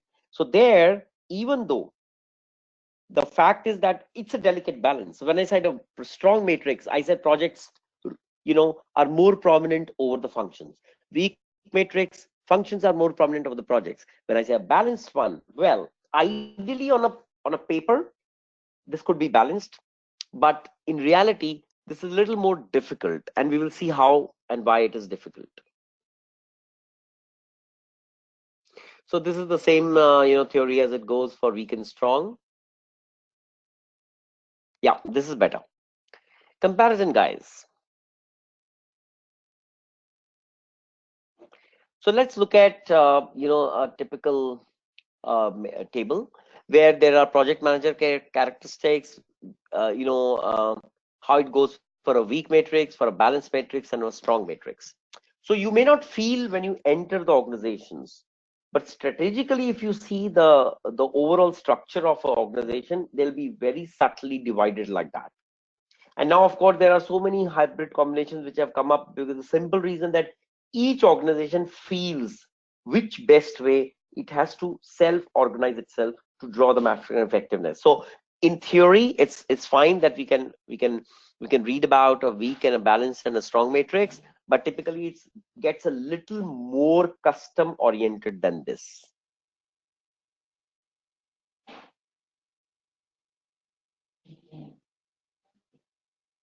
So guys, this table shows what's the fate of a project manager in 3 different organizations. So in strong matrix, it's all over the place, project manager. In weak matrix, well, honestly, since he or she doesn't have discretion, so it's more of a project coordinator. Yep. Okay. Now let's come to the organization structure influences. So what I'm doing here, guys, the org structure and the project structure characteristics are being related together, combining with the multiple dimensions of the matrix, which could be weak, balanced, or strong. Yeah. Okay, let's read the things like the way it is. Project manager's authority: functional none, projectize a lot. In between, resource availabilities. In functional, hardly any. In project, high availability of resources. Who controls the project budget? The project manager for projectize, functional manager for functional. Project managers has a part-time role in a functional organization and a full-time role in projectized. Yep. And similarly goes for the same way for the project management office, project management admin staff, etc., etc.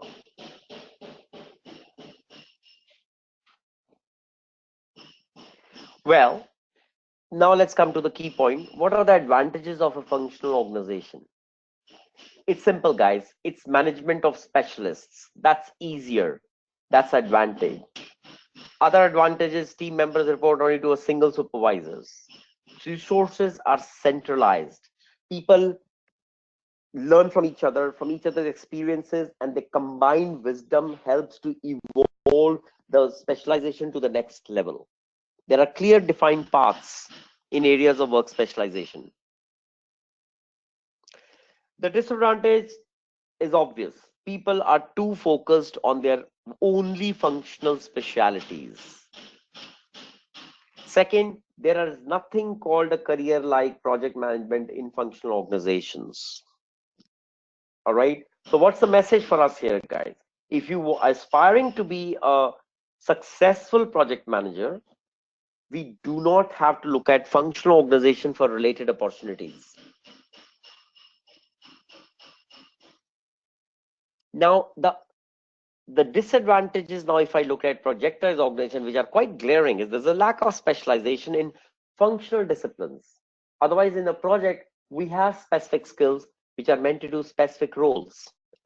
But from a functional perspective, we have a lack of specialization. And that leads us to the beautiful point, guys, that's the reason why we have subject matter experts in your projects these days. So I am well versed to manage the project. My team is well versed to manage the functional and the technical parts, etc. of the project. But I don't have the should I call it, the industry knowledge. So today you are part of my team. We do a project in energy and petrochemicals. Next month, my project is for along with you, is for a consumer durable company. Day after, it's for a chemical specialty. Oh, next month, by the way, we are going to a telecom company to do a big project. We carry certain skill sets which are great from a projectized organization, but the functional skill set will be missing. That's why when we go from project to project, we will need a subject matter expert of either telecom or specialty chemicals or energy petrochemicals, and it's very specific. In petrochemicals, I might be going for an upstream project.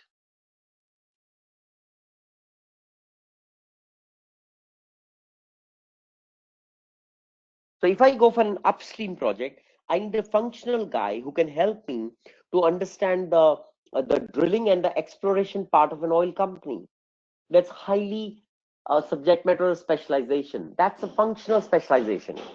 Because if I go to a upstream oil company as such, they are definitely organized a lot functionally. And that is where, as a project manager, guys, you have to care for the fact that you must have a functional skill set in each of your project teams, because he or she is going to get the industry specific business process knowledge inside, and you will need it for your project successful conclusion. Okay, a quick one on matrix organizations. Advantages: highly visible project objectives, maximum utilization of resources, better horizontal and vertical dissemination of information. But the problem is Here, the functional manager will always have a different priority than the project manager. And it's obviously a high potential for a conflict. And that's why, guys, we do not come across probably a more balanced matrix organizations, because I have to maintain both the things. So my expenses goes up, my admin expenses, policy related expenses, everything goes up. Sometimes you will have direct reporting to one person and a dotted line, reporting to the other boss. And that's something which has always confused this word. So my personal experience, guys, the balanced matrix organization that I've seen, first of all, are never that balanced, and second, there's a potential area of gray area of confusion which is always prevalent in every matrix organizations.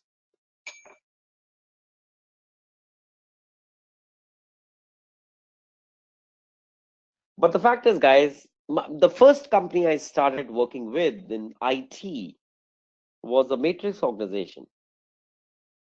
So we had projects, but sitting above that was the intermix of the functional managers as well. So, and I remember we overcame those challenges to a strong extent in terms of, number one, we had very well defined and strong communication.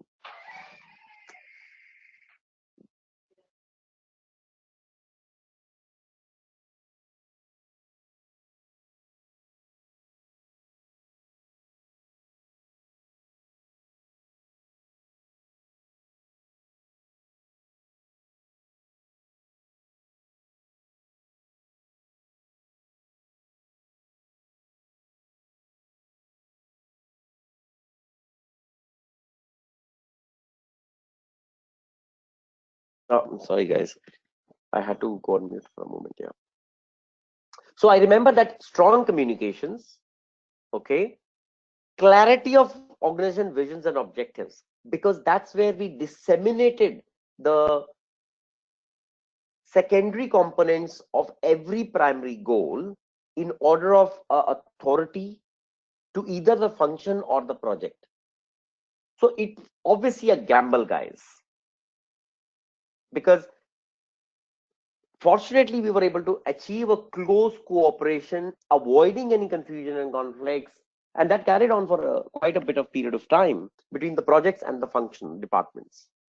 The reason being, roles, responsibilities were clearly documented, often revisited in most of the meetings, so as to keep a clear boundary of non-ambiguity between functions and projects. Just for your talking points. So guys, this is the view of a balance of power in an organization. So there can be half the area of project influence and decision making. There could be an area of functional influence. Now, if I put it, if you look at this top right, top blue thing, right? That's project influence. So the end point for that will be a pure projectized organization. Slightly less influence could be at best a strong matrix, and then it could be a balanced one. It's obviously the reverse for a functional influence. If it is more of a functional influence, it's more of a pure functional organization. Slightly less, it's a weak matrix. And then if everybody's lucky, it could be a balanced matrix.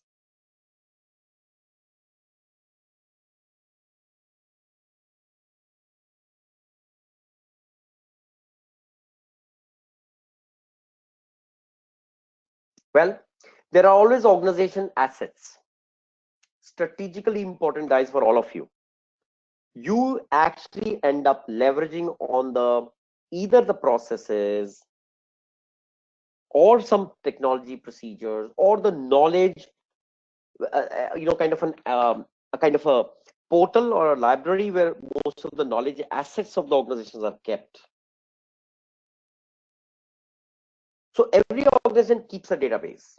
It's for records of previous executed projects. Within the projects, what kind of functional designs were made, what were the technical specifications of those designs, what were the test cases used to test those scenarios, What were the test outcomes? What were the bugs? How did we mitigate the bugs? How did we retest?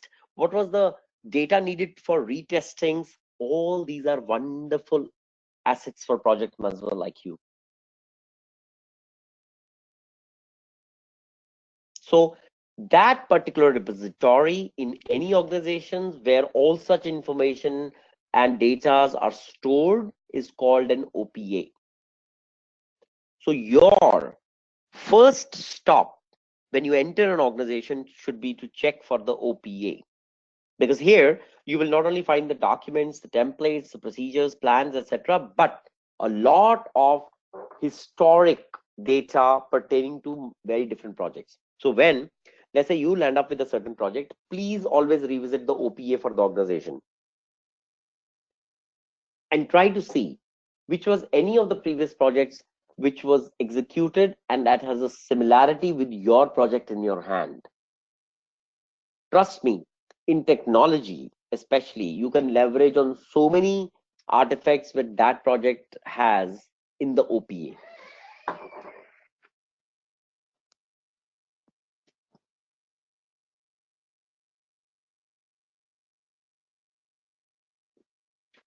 Okay, now we come to enterprise environment factors.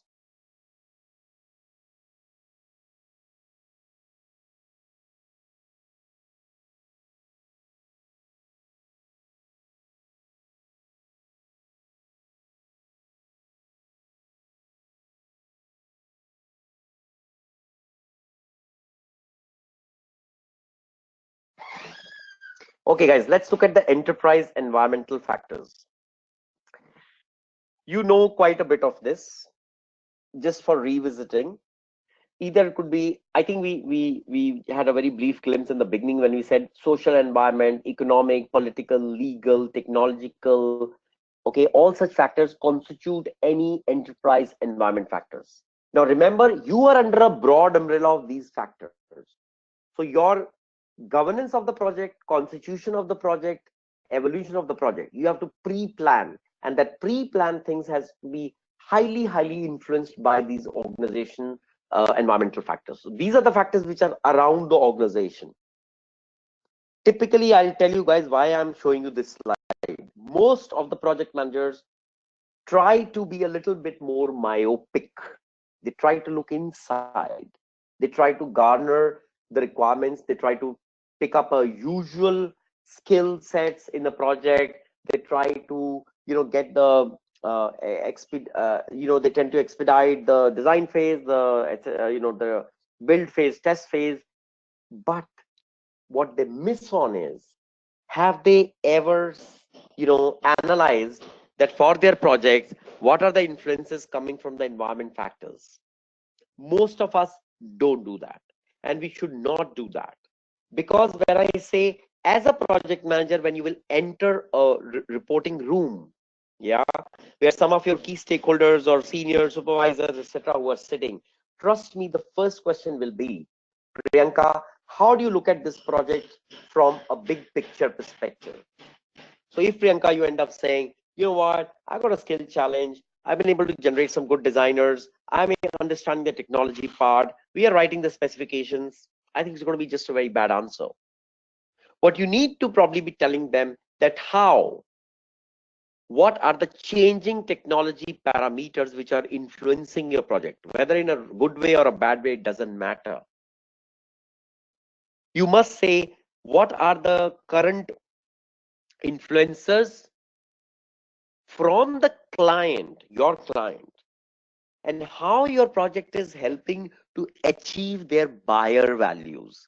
And what are the buyer values of the client? They want to, they want to enhance their productivity by 32%.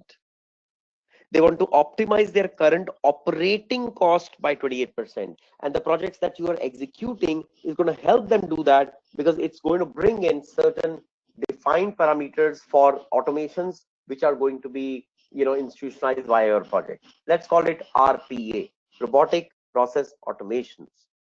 So for all the repetitive billing jobs that they run to generate invoices for their customers, now you're going to fix that in a pure automated way via something called RPA. That's your project.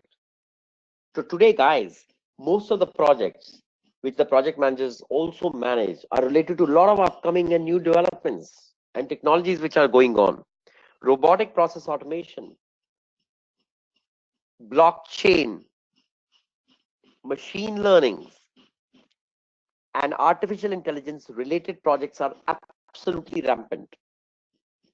So the fact is, when you use a blockchain for a certain client because they want to consolidate their entire financial reporting into a single engine, because they don't want their journal ledgers to be run manually anymore. So wouldn't that be sensible, Priyanka, for you to actually look at more of the environment factors which led your client to start a project on, let's say, blockchain, and then you and your team started implementing the same? So looking at the environment factors will be significantly important from a project management terminology.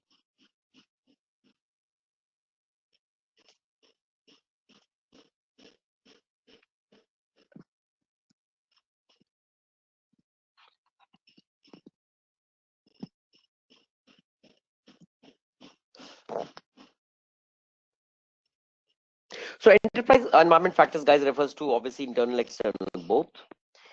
And how do they influence? So organization, culture, and structures. It relates to your existing human resources, infrastructures, industry standards, etc.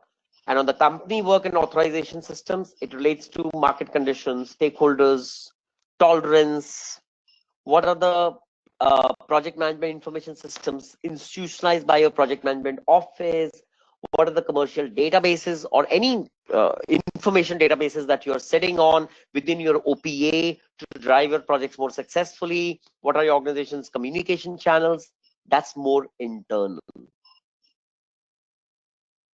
So when you look at the internal and external both, which as a project manager you would, because to complete the big picture you need one, you complete the detailed picture you need the other one.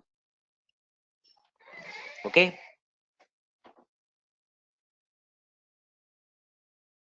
so now let's look at a wonderful slide, guys. The differences between the external environment factors and your OPAs, the organization process assets. EEF is internal and external factors that will influence your project success. Only influence. Whereas assets, which will, I would say the assets will more directly influence the project success. Because honestly, guys, OPA asset, the assets within OPA are something which we directly leverage upon. So one side is influencers. Unless you are terribly dumb, you will not misinterpret the EEF, and you will be able to take a derivative effect of the EEF on the project. Now, EF means information about your company and the external factors around it. So if you know all of it, which means you are fairly familiar with the company's structure, policies, and organizations, internal as well as the external as well. And why would you use OPA? Because you do not want to reinvent the wheel. You want to have a functional design for robotic process automation, let's say for the billing job. But that's something which you have already executed probably 10 projects back for another different client. Wouldn't you be tempted to reuse it? I think you should reuse that. So OPA is an acquisition which you do because you have done the same thing again and again in the previous projects. And what does OPA have? It has processes, procedures, knowledge base, database, etc. Whereas EF is more of practices, cultural norms, information tool systems, etc. Somewhere these two start coming together as well.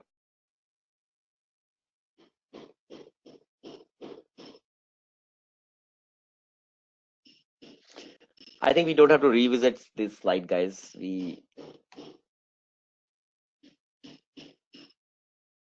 Okay, just a 20-second slide. We know the slide very well. Key stakeholders is all this within that.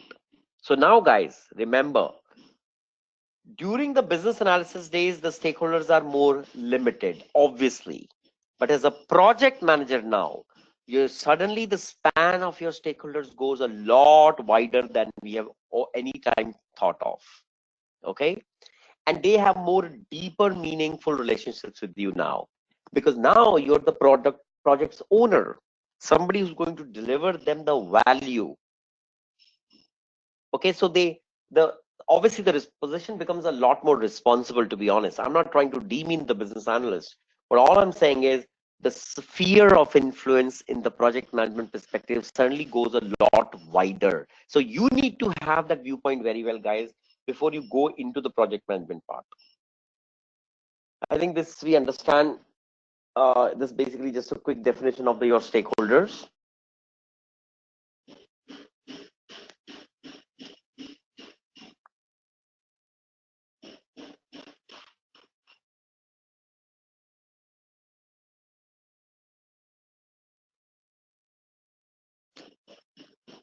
Well, this is your span, guys. So your operation management, functional management, your partners, your etc. etc. Now, if you remember the business analysis days, we had used this slide, but through an animation, we were able to converge the direct influences more specific to some people only. So I remember there, sponsor, project managers, then business partners, customers. These were some of the major stakeholders for a business analyst.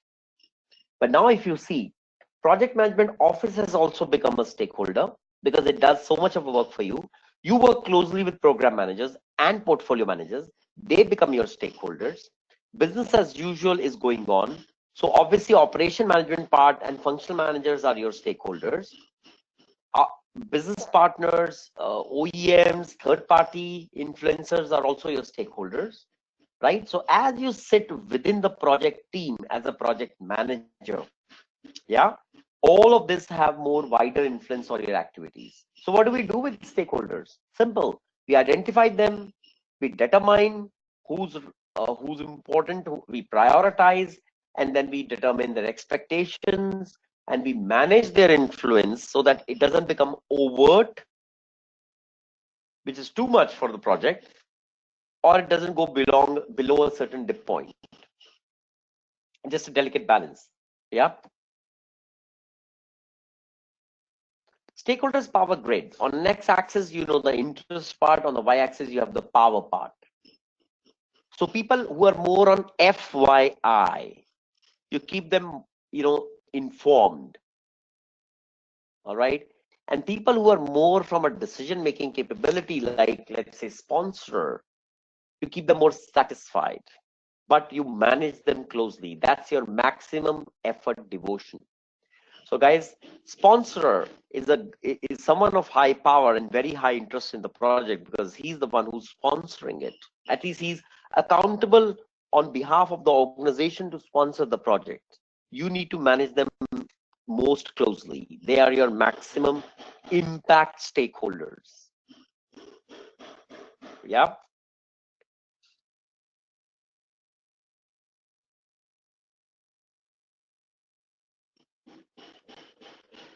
I'm not sure whether you guys are ready yet to have a small, probably a small discussion, where you have come across multiple styles of project management in your experiences. I think, but probably we can discuss this activity a little later once you're a little bit more familiar, and then maybe you can dig out of your experiences, which could be unique, which may not be like directly pointing to a project manager experience, but it could be still unique in itself. All right, so very quick view, guys, on your projects can be agile or more traditional. I don't have to explain that to you, but you know what I mean. Guys, if you are project manager for more agile projects, then it's going to be using a lot of your agile learnings as well, because your entire breakdown activity, sorry, your activity is going to be breakdown into different milestones, achieving a minimum viable product, and all the sprint cycles will come tumbling in.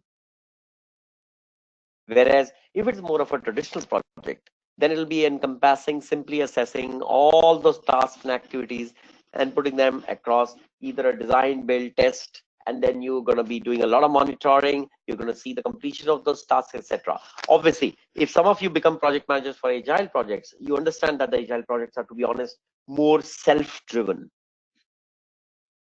So there, guys, you will perform a little bit more multifaceted role. So the takeaway from this slide is that the agile project manager for agile projects are, their left side is project management. Somewhere they have also business analysis into them. Somewhere they have ability to interact with the product owner as well. So it's a little bit more, I would say, harmonious mix of multi combinations. So you can choose that. You can choose your project management part. That's the key thing from this slide. So you can pick up the traditional projects for project management purposes. You can pick up the agile projects to be an agile partner within that. So the choice is going to be yours, maybe in some time from now. I think we understand that the waterfall approach, where I'm showing this slide, guys, because as a project manager of a waterfall project, you can be following a little bit more traditional approach. Here in waterfall, as a project manager now, so we have seen waterfall projects from business analysis perspective. We have seen it from an agile perspective. Now let's see it from a project management perspective. Yeah, so here, since there's a complete interdependencies of some part of the team to kickstart their activities, yeah,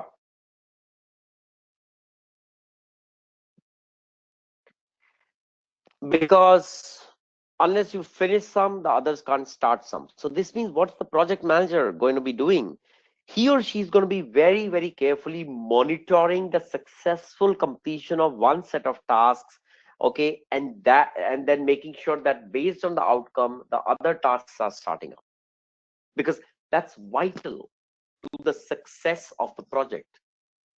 Well, it's fortunate or unfortunate, but the fact is, guys, that project managers within waterfall projects are a lot, doing this sort of a thing. Whereas in more of a little bit more agile or adaptive projects, it says what a project manager has to do. He or she has to more adapt, because the dynamics within the project, adaptive projects, can vary. Because we know that adaptive projects are, guys, of course, the agile ones, where there's a continual adjustment of scope being done, right?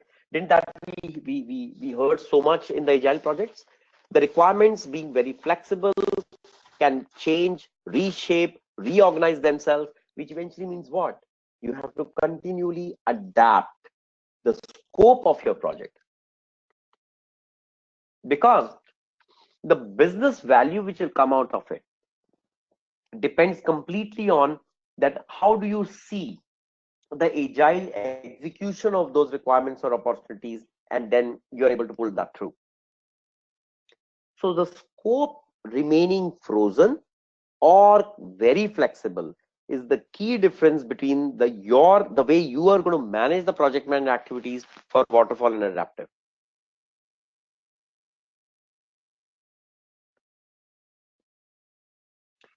So then you need to be learning two new concepts, and we have a separate I guess it's almost like a entire session on to learn how do we execute the critical paths and how do we execute the PERT.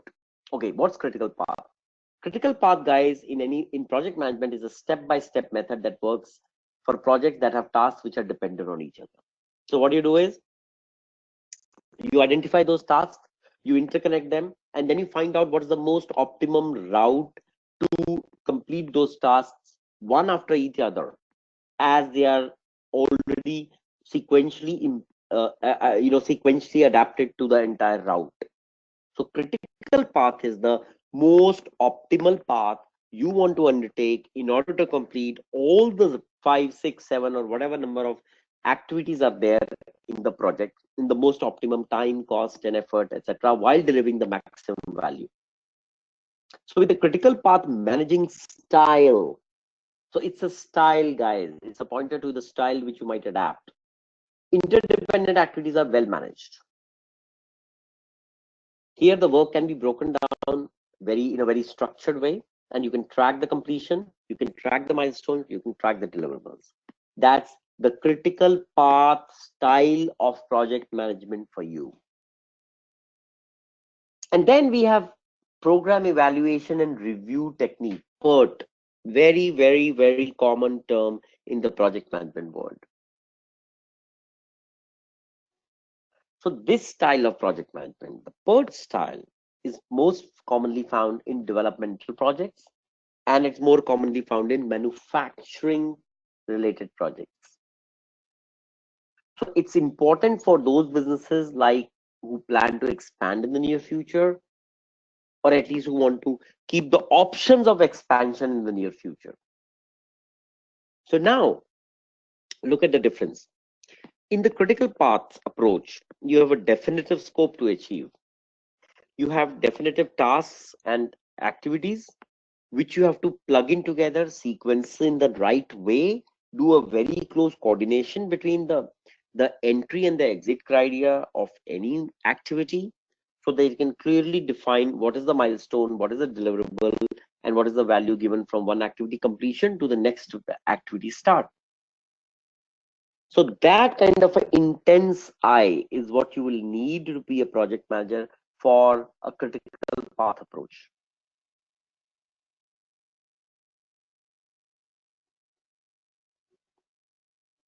Okay, we have more types of approaches, guys. We have rational unified approach. It's a project management style used again in software development projects. It's iterative in style. So it allows for cyclical projects. Cyclical means projects which are continuing in cycles. Okay, and it requiring some kind of a beta testing. And what's that? Well, you bring out the first draft of the design and development. We call it the alpha, and then we get into the second mode, because from alpha it evolves to beta, and from beta it evolves to gamma. Yeah, typical project style, project terminology, sorry. So the adaptive, continually evolving iterative style is called rational unified process. So now again, is this what I'm talking is agile? Well, it's probably agile, yes, but it's highly iterative, definitely yes. So there are types and within types and within types. Typically in software development today, we use a lot of agile, but then within agile, we are also involving obviously a lot of iterativeness, which we allow the project to have. Why? Because feedback after feedback, when we receive from the user, whether it is post our own internal testing and showing them a prototype or their own user acceptance testing, it has an effect on our product, guys. So we take to more iterative style, and you wouldn't even know when within as a agile project, you realize that it's time that you shift it from just agile, which is much more wider term, to a very iterative style of functioning. And that is what I will say, that now Priyanka has moved from within the agile project into a rational unified process approach. Okay, and then guys, we have critical chain. Now critical chain is more PERT based philosophy, right? And somewhere it is built, it's combining the PERT and critical path, both kind of a project management styles. We just name it critical chain. In this methodology, guys, the project managers can create goals, assemble teams based on their budgets or project constraints. So rather than determining the shortest possible project length, which is nothing but critical path, yeah, the project manager can use the data to find areas where cost saving and benefits can be had. So they are saving cost via critical path. But now with critical chain, they are looking at a combination of cost optimization and benefit prolongation as well. And hence, They have to change the elements, they have to eliminate certain portions, they have to change the scope, they have to be more dynamic. So what is that? So critical chain becomes a combination of PERT and critical path kind of a project management style. Number one. Second, along with the cost optimization, which is rampant in a critical path project, you also start looking at the benefit and the value part. Okay, and hence to achieve this delicate balance, you have to be agile and adaptive, and that's what I meant when I say changing elements and eliminating portions. So you become highly dynamic in terms of scope manageability as well. So should I say, guys, critical chain is quite a hybrid of critical path. It's a hybrid of adaptive. It's a hybrid of PERT, etc. And on top of it, it's highly agile. Possibly yes. So that's the understanding for critical chain style of management. There is a bit more coming. You remember the extreme project management part? Did we hear about it earlier? Well, let's see if you recollect. Extreme project management, guys, is designed to reduce the total time of each repetitive cycle. So you had repetitions, right? Because you're trying to be iterative based project management style. But then iterative project management style can continue forever. And hence, to curtail that challenge within iterative projects, we came up with extreme project management part. Now, regardless whether the cycle, the iterative cycle 1, cycle 2, cycle 3, whether they have completed or reached the functionality completion, the project manager will often assign some kind of a number to it. So these projects will be need to be updated regularly. So the number based tracking starts. So what do? We give a very specific approach to manage these kind of small tasks and activities in order to frankly to curtail the iterative part which would have otherwise gone forever. And then obviously we take into consideration the user perspective as well, but then we need to be a little bit more firm in our approach for this kind of a project management style, because you have to be showing that to the user perspective as well. Otherwise, there's a vast majority of user guys who typically believe a lot in continual iterations, but then eventually it will kill the project, because your scope and time and cost, and forget about the value, that'll get so stretched, the triple constraint part, so that your value part will probably never see the light of the day. And then our good old Scrum is there. So Scrum is a derivative of Agile. We know that. We have done a complete module for that. So guys, Scrum is all about your sprints between 2 to 4 weeks, which prioritize project tasks and ensure that they are completed. So now see, from an agilist, you're now going to start thinking of the agile project as an agile project manager. So earlier you said, hey, I'm an agile coach or I'm a scrum master. So I'm using the sprints to complete the requirements which I have. That's great. It's a good thought as a business analyst or as a scrum master. But now, guys, as a project manager, you're saying, guys, sprints are a way, are a mean to achieve my ends as a project completion. So now you're looking at sprints as that, hey, yeah, requirements is fine, but eventually, guys, what are the tasks which are there within each sprint? So a BA is going to look at probably only the requirement within sprint, but a project manager is now going to look at all the tasks within a sprint, which means the same project management perspective. You track your tasks, you track the deliverables, you track the outcomes, you track the efforts inputted by various people within the sprint. So then you can use the sprint as a small sub project in order to track the efficiency, outcome, and value, and articulate it accordingly. So the consolidation of value from each sprint, okay, is going to get you probably the larger picture which you are going to build via the project. But then your project can have multiple scrums, and within each scrum we know there are multiple sprints. Okay, so what's the takeaway, guys? The takeaway is that as a project manager in a Scrum based environment, you need to be more focused on the value perspective, which is from each sprint cycle. It may or may not be difficult, but it's possible that each sprint doesn't give you a value perspective, but multiple sprints hopefully will.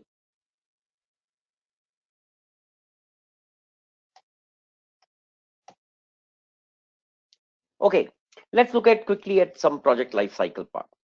Yes, is the different, what's project life cycle? Obviously it's the different it's a combination of different phases of a project, because that's all eventually done to create a product or a service. It's about actions, it's about steps, about specific results which we gonna achieve from the various 5 key sequential phases of a project. Number 1, initiation. Number 2, planning. Number 3, execution. 4th is monitoring, controlling. 5th is the closure.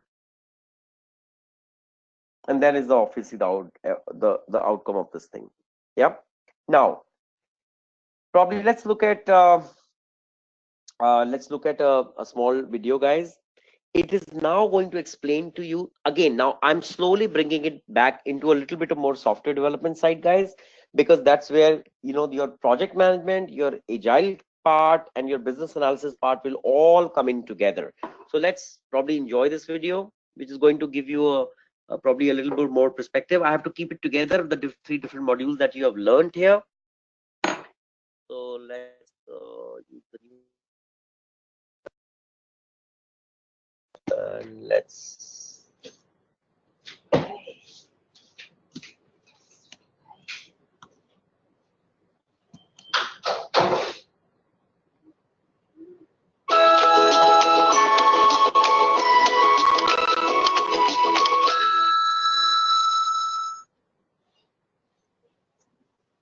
Hello, I'm Jennifer Witt, Director at ProjectManager.com. Well, welcome today to our whiteboard session on the project management life cycle. So we get many questions from the forum on this, and a lot of people tend to get different life cycles confused on a project, which makes sense. There's several things going on at one time. So we want to clarify today the difference between the delivery process and the project management process and who's doing what.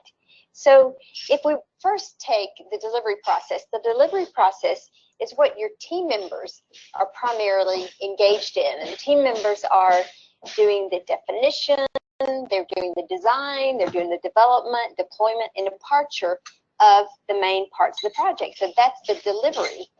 Then you are doing the rest of the stuff. So there's a lot going on for the project manager. So this is the project management life cycle as documented from a source of the project management body of knowledge produced by PMI, the Project Management Institute.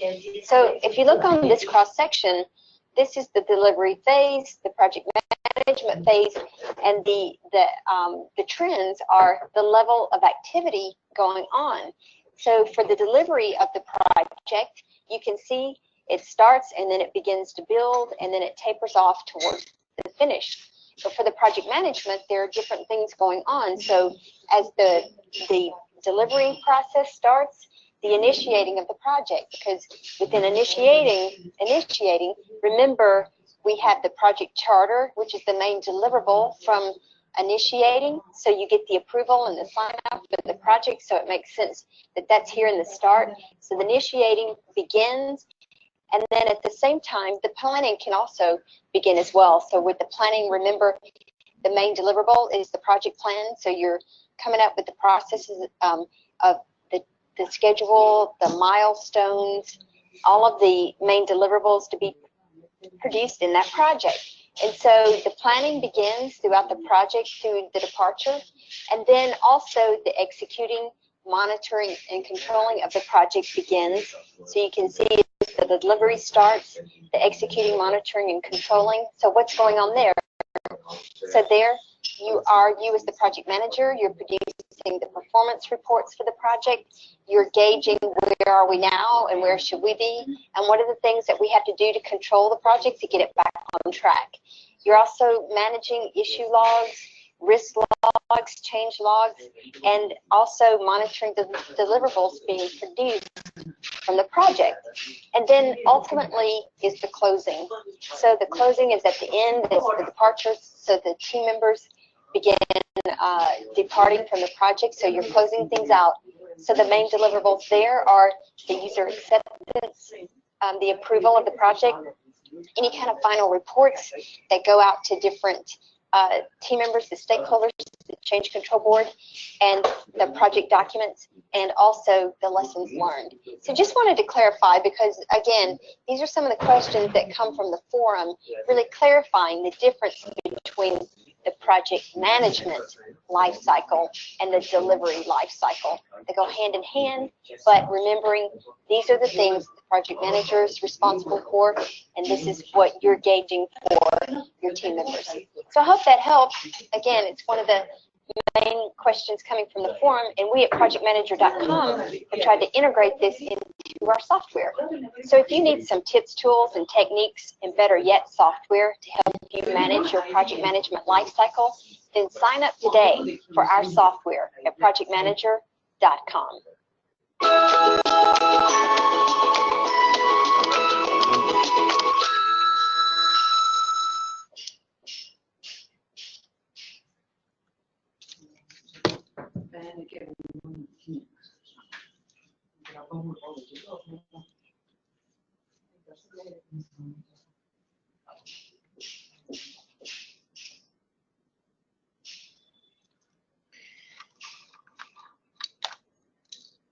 Okay, guys, so that was a quick 4-minute one.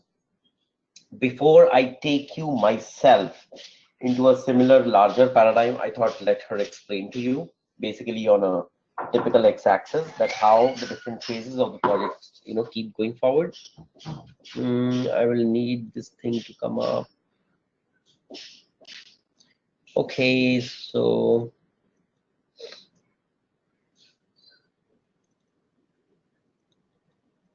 no, Savan, we are yet to visit that image part, don't worry.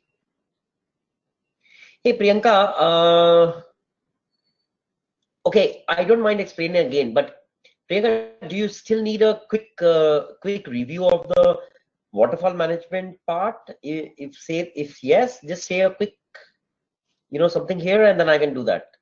Unless you guys have understood.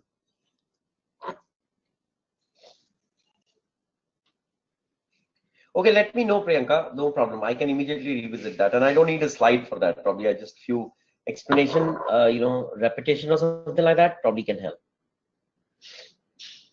Okay, so all right. So guys, now after the video, I think this will probably make a little more better sense for you. So again, an X as a Y-axis. X-axis is more on the time perspective as we progress along the project. Y-axis is more on cost, staffing, etc. Okay. So what's the first thing we normally do for a project part is the project charter, or we call it the statement of work, or we call it the contract, or anything like that. So first, obviously, that is form before we start organizing and preparing ourselves. When we complete the organization and preparation part, we say, hey, we are now sitting on a project management plan. Okay. Now the fact is that, of course, the kind of okay, so the project management plan is in order. Great. Now let's start the work. So we carry on with this work thing, in this middle portion. Yeah. And then we arrive at some kind of an acceptable deliverables, which is the outcome of that work, which is great. And then we go towards the closure of the project. And at the closure part, what we do is we create a trace, a lineage out in the OPA, the documentation repository. All right, and that's a typical archiving of the project documents. Now, what do we see here, guys? I'm sorry. So what we see here is that in terms of project management outputs, right? What you see here as a dotted line is something like a median, okay, with a gradual gradient which starts from the inception, peaks itself during the carrying of the work, and slowly drops down towards the closure. Okay, so project charter and eventually, organizing a project management plan is when the work just starts. You start ramping up.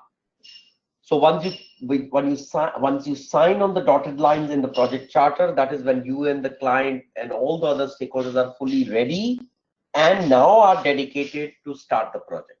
And then you start organizing your teams, skills, resources, project management office. That's the organization and preparation part. So if you see that the gradient of your activity starts going higher, and immediately after the project management plan phase, it starts peaking up, because that's where the entire team starts the work, the deliverables, the iterations, and all that stuff. Yeah.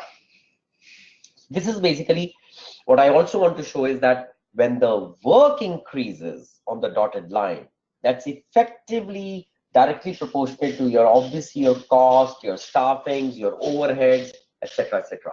So let's call it more of OPEX, right? The operating expenditure. Yeah. So this is how your operating expenditures rise, peak up at when you're carrying out the work, and as a plateau, and then start dropping down. Okay. So what is the takeaway from the slide, guys? That the cost grid is a gradual gradient which starts off during the project charter days, starts going up till the time we are able to organize and prepare, and then launch ourselves into a full-fledged the work part.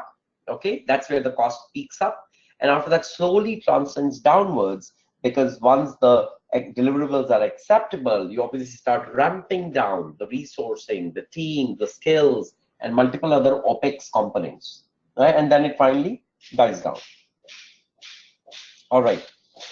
Let's look at a little bit on the predictive project life cycle. So guys, quiz for you. What's the most predictive part in the project perspective? Obviously, that's the waterfall, where you have a prediction. Requirements will come in, only then design will start, only after that the development will start, only after that the testing will start, and then we will fully implement and deploy the project. Yeah. All right, we have seen that earlier in Agile. The iterative. So this is, guys, to make you just very quickly familiar with the project life cycles. This is the waterfall life cycles, which goes in predictable phases. So if you want to say what's the most predictable project life cycle, obviously it's waterfall. And then comes the iterative or incremental. Is it as predictable as a waterfall? Probably no. No. And the reason is because the project enhances itself with evolving versions. It makes me a little nervous sometimes that if I say that there are going to be a lot of versions in the project. I tend to get a little nervous, because as a project manager, I know that each version will bring a certain differential from the existing part, and I as a project manager will have to adapt to it. When I say I, it's me and my team and my resources and my entire project organization. So you remember, right? I mean, let's say we start circulating within the team a document, and then everybody starts working on it and starts creating a version, and then it passes on the version to the next person, right? It's fine. The version is evolving, but what's the success criteria here, guys? That each version control is maintained. The version control is maintained very well by the project manager. Then the document will keep evolving in a sequenced and intelligent way. But if the version control goes out of the window, then there will be so many versions floating around. Even though each version will have a certain intelligent mind share which has come into it from each of you, but I won't be able to consolidate that into a project synergy. Similarly, in an iterative project life cycle, the project manager has to be extremely controlled in terms of the various builds which are going to come in via either sprints or something or whatever. And then you have to monitor each parallel stream in the project life cycle, because, guys, you have multiple parallel streams going on. So this means you have multiplicity of project life cycles going on, and all of them consolidated together will form into the one big project life cycle. So take off the slide. As a project manager for iterative projects, you'll have to keep your project management practices applicable on the multiplicity of builds which are going to go ahead. And frankly, the same funda goes for the adaptive part as well. Adaptive, or let's call it probably a little bit more convenient, agile project life cycle. So now you're going to use the project management practices in terms of time management, cost management, value management, etc. But it's going to be all done incrementally. Reason? Because your agile project is incremental. So so you're going to be the same project manager, but your operating style is going to be a little different. So here, like for example, just to make it simple for you, you have to be extremely agile or adaptive to, let's say, the user inputs or the outcomes, because that will be a trigger point for your next adaptation. And within the adaptation, I'm talking a lot of stuff, guys. I'm talking about the requirement build up. I'm talking about its design, its quick testing, and its and so many functions that it undergoes to get developed. So it's basically the crux of the matter is, guys, that if you understand the agile projects, then you understand how to carry out the agile project life cycle. If you understand the waterfall, if you understand iterative, incremental, etc., your styles will accordingly change. But remain prepared for it, guys, because I see fresh graduating project managers like you getting tossed from one style to another. And we don't do that with senior project managers for the simple reason that today's projects are more smaller projects. They are not huge projects. Okay, so first of all, in an organization, the senior project managers are going to be few, because they're going to be looking at some kind of probably a large size, probably a multi-million kind of a project. But you will all get your experiential curves from smaller projects. But it's good because you'll experience the different styles. For various reasons, some projects are going to be bound to be, iterative. Some are going to be a definitive agile, and some of them are still going to go ahead in waterfall. Let's talk about small project in waterfall. I'm talking about what, like 20 medium-sized enhancement, guys. Each enhancement is probably, let's say, like what, 50 man days. So 20, maybe 1,000 man days. You got a 10-member team. You got total of 100 dedicated man days. And 100 days are what, like probably 3 months. So you are a project manager for a waterfall project, which has to be developed in the waterfall methodology. Yeah, why? Because, well, these are requirements which the variations of which have seen the day of the light earlier. So this means what? Which means we have functional tech specs, test cases, etc., which we can leverage on.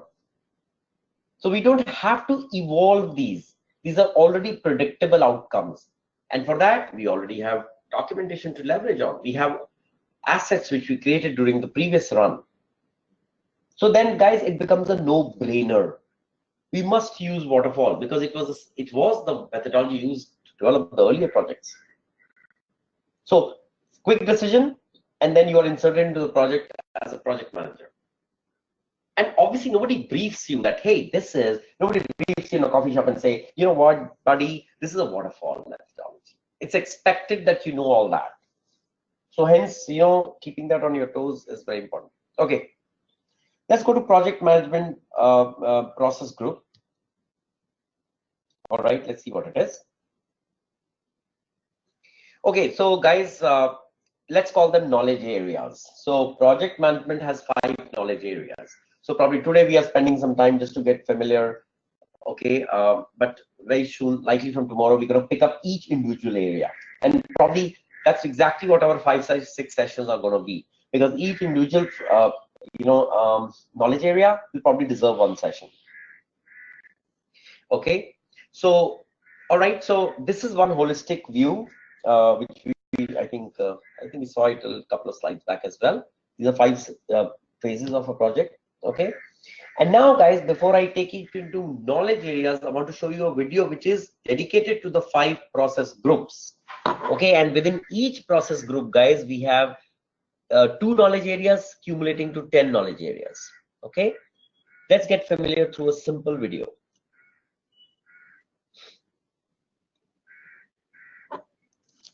Hello. During this video, I would like to provide you with an introduction to project management.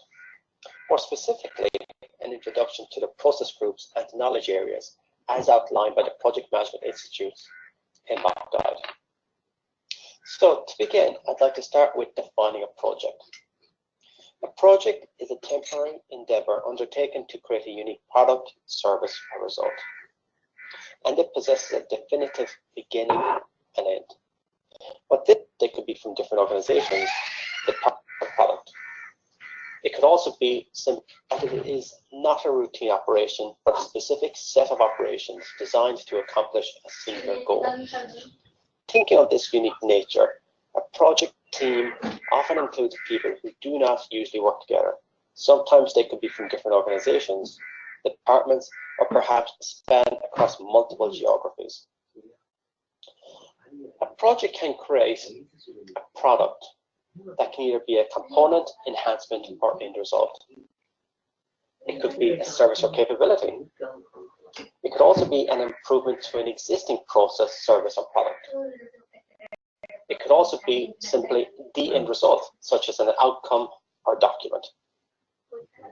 Now that you know the definition of a project management can be defined as the application of knowledge, skills, tools, and techniques to project activities to meet the project requirements.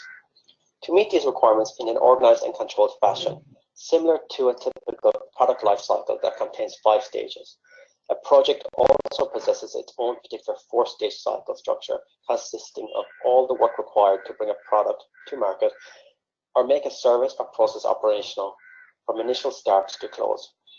As a project manager, you'll be involved in different activities as the project moves through each of the 4 life cycle stages. They serve to provide a basic framework for managing the project regardless of the specific work involved. As part of starting a project, you would determine the need for the project, analyzing its feasibility, setting its initial goals, and assigning team members. As part of organizing and preparing a project, you will conduct research, prepare and implement a schedule, identify targets, and distribute executable tasks and resources to your assigned team members. As part of carrying out the work, you and your team would execute on all the assigned tasks to achieve the project's goals and objectives. As part of closing the project, you would transfer the end product, service, or result to the end user, complete contractual commitments, reassign team members, etc. These stages also possess specific characteristics relating to cost and staffing, uncertainty, and cost of changes.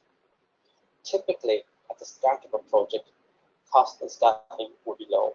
And as you progress through the life cycle, these costs and staffing will increase to reach their peak during the carrying out of the work stage, and then decrease as it hits close. Likewise, for uncertainty would be high at the start of the project. And then as the project goes through its natural progression and planning takes place and controlling and monitoring activities, this uncertainty will begin to decrease and be at its lowest at the end of a project. The cost of change, this will be very low at the start of a project, mainly because it's still in the planning and organizing phases. As the project then progresses and you begin to carry out the work, once work and schedules have been committed to, the cost of changes does increase and is very high at the end of the project. A process is a set of interrelated actions and activities performed to achieve a pre-specified product, result, or service. And in relation to project management, there are 5 main process groups: initiating, planning, executing, monitoring, and controlling the closing. The initiating process group contains processes that help to kick off the phase of the project. The processes in the planning group are aimed at creating the plans and objectives for a project. The executing process group consists of the processes that are required to carry out the work of the project or phase.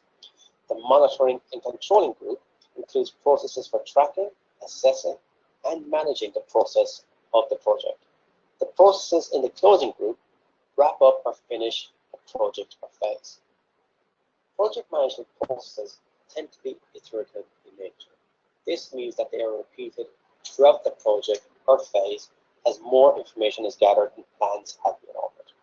An alternative method of grouping processes is according to which area of project management they relate to. These groups are known as knowledge areas, of which there are 10 of them.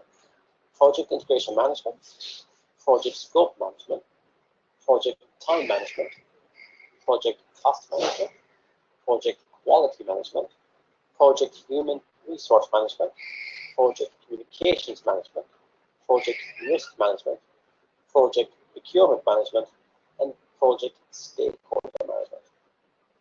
The PMBOK guide outlines all the inputs, tools, and techniques and outputs of each of these different knowledge areas.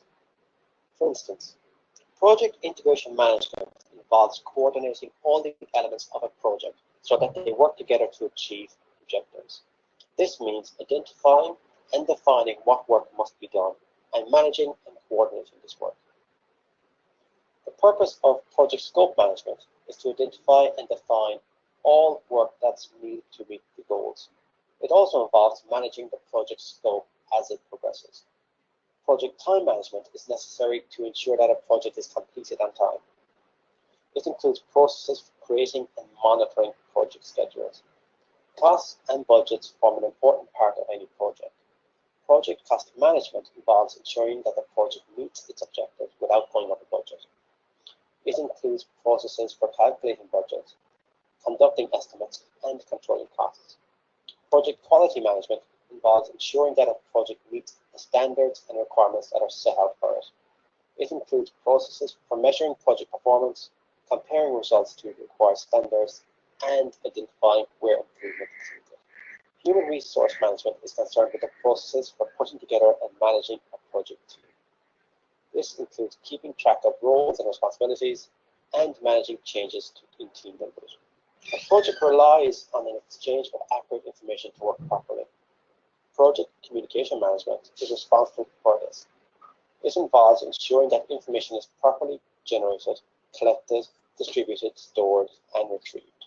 Project risk management involves ensuring that risks to the success of the project are identified and analyzed, and that appropriate responses are developed. Project procurement management is concerned with obtaining goods and services for the project from various suppliers.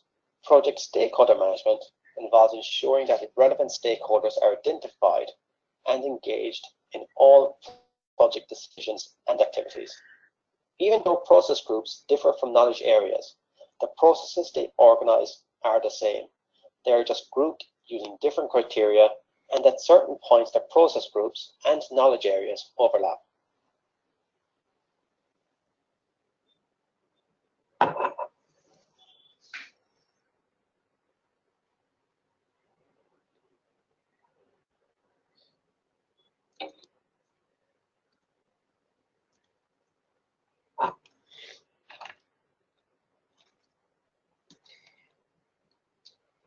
Okay, guys, I hope that was able to give you a sense of the project management areas. They look a little, but they're quite actually detailed in itself, right? And that's why probably we have a 4-hour dedication to each. Okay, I think Priyanka said only the matrix part, right? Okay, so Priyanka, just a quick review of matrix organization. Matrix organizations were defined in order to give, see, we understood the reality many decades back that we cannot have only an isolated functional organizations. Okay, we can't have only project driven organizations. Yeah, we knew that we're going to have a combination of these both, and these will be required. So we defined something called matrix organization. And then the fact is, if there are two people sitting in a room, now either one can be more powerful than other, or the other one can have more authorities over the first one, or they can be more balanced. Keeping that in mind, we defined strong matrix organizations where the projects have a larger say than the functional departments. Weak matrix, where the functional departments have a larger say as compared to the project departments. And then the balanced matrix, where both of them have almost like an equal say, authority, power, ability to make decisions, ability to start new projects, etc., etc. Now think about it.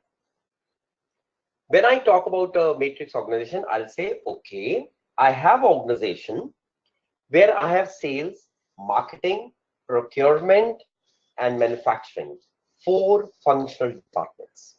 And now, let's say Priyanka is the lead for the marketing department. Now, within your marketing department, you are supposed to carry on with your tasks, your activities, your deliverables and outcomes and progress of everything in a project manner. So you need to drive multiple projects. But remember, the overall tutelage of each project is going to be for a certain specific project in your functional department. So you'll say, fine, you got like 4 or 5 functional managers under you. But now you're starting 5 projects, so you will need 5 project managers under you as well.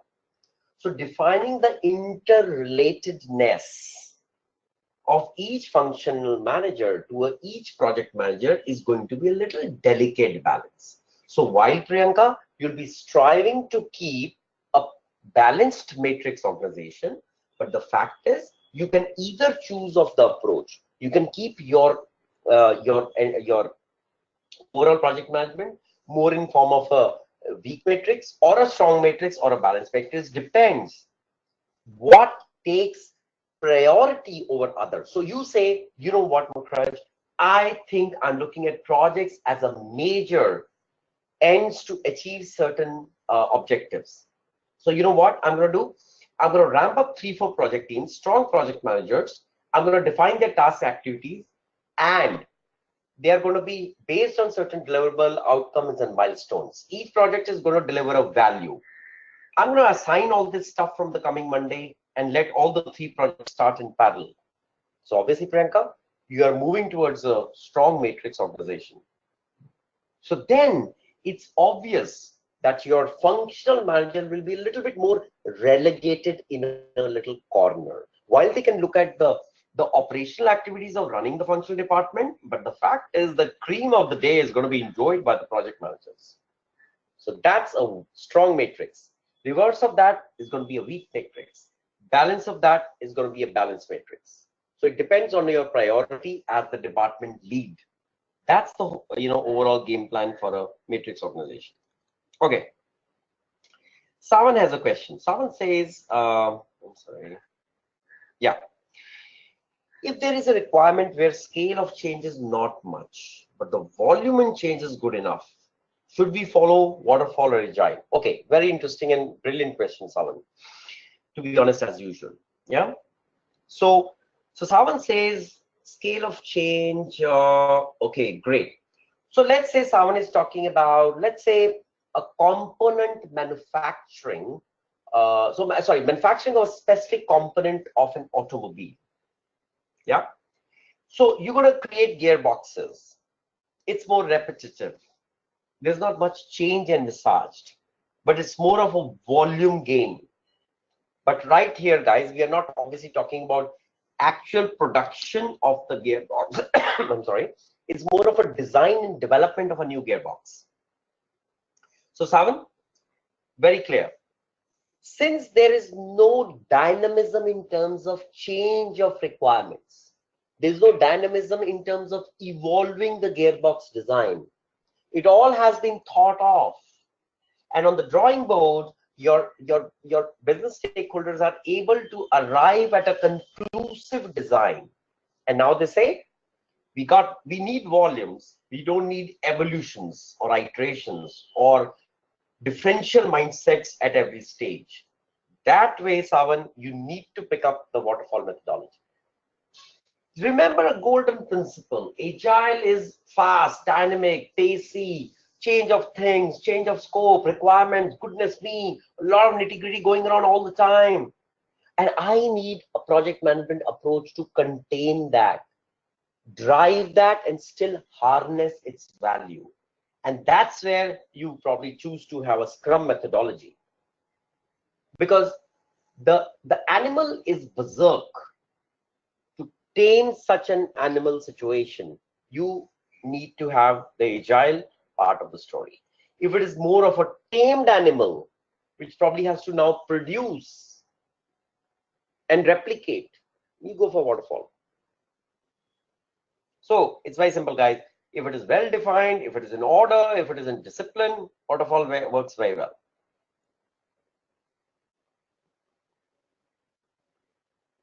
Okay, so Savan, I'm glad that you have a different point of view. So you said it was agile, but some stakeholders recommended waterfall as otherwise. End user may be confused that some part of it is the new version, while some part is still the old version, which will continue until the entire change is accomplished. Yep. Okay.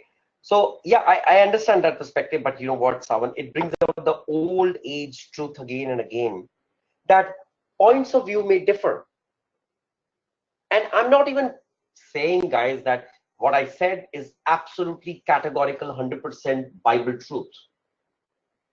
Because what I responded to you, Savan, is more at the face value of the situation. But you know that, for heaven's sake, we are talking about real-time projects. They're never at just the face value. There's so much inside that. So it's a great statement to say, all right, we don't need change, we need volumes. What do we do? But when you actually step into the project, you may see a lot of different things happening. So you might like to go, probably for one phase of the project is going to be waterfall and the next will become agile. You never know. So it's more of a localized sense and sensibility, which you have to incorporate as a project manager, guys, before you take any kind of a decision. And you don't have to stick to probably one form of the story. Yep. Okay. All right. So Priyanka has a query, says, all right, so functional manager reporting to whom? So in that case, what I explained to you was the strong matrix organization, Priyanka, where I said the cream of the day is going to be taken over by the project managers. So by obviously, so reporting part is not important. What's prominent is more important. So Priyanka has chosen projects to be the drivers. She wants to accomplish her department KPIs via projects.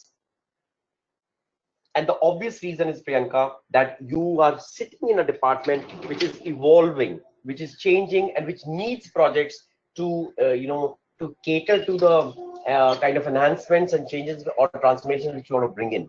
So obviously, in that circumstances, Priyanka, your project manager becomes much more authoritative, and hence, it's more of the functional guys to probably report to them. Okay. All right. Guys, do you need a kind of a little 5-minute kind of a bio break?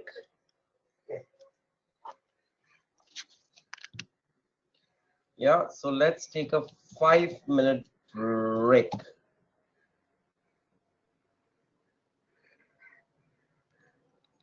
All right.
All right, guys.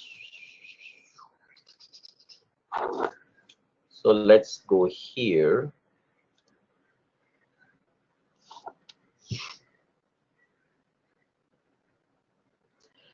Okay, let's start from a little, so before entering the individual knowledge areas, let's do a very quick definition of each.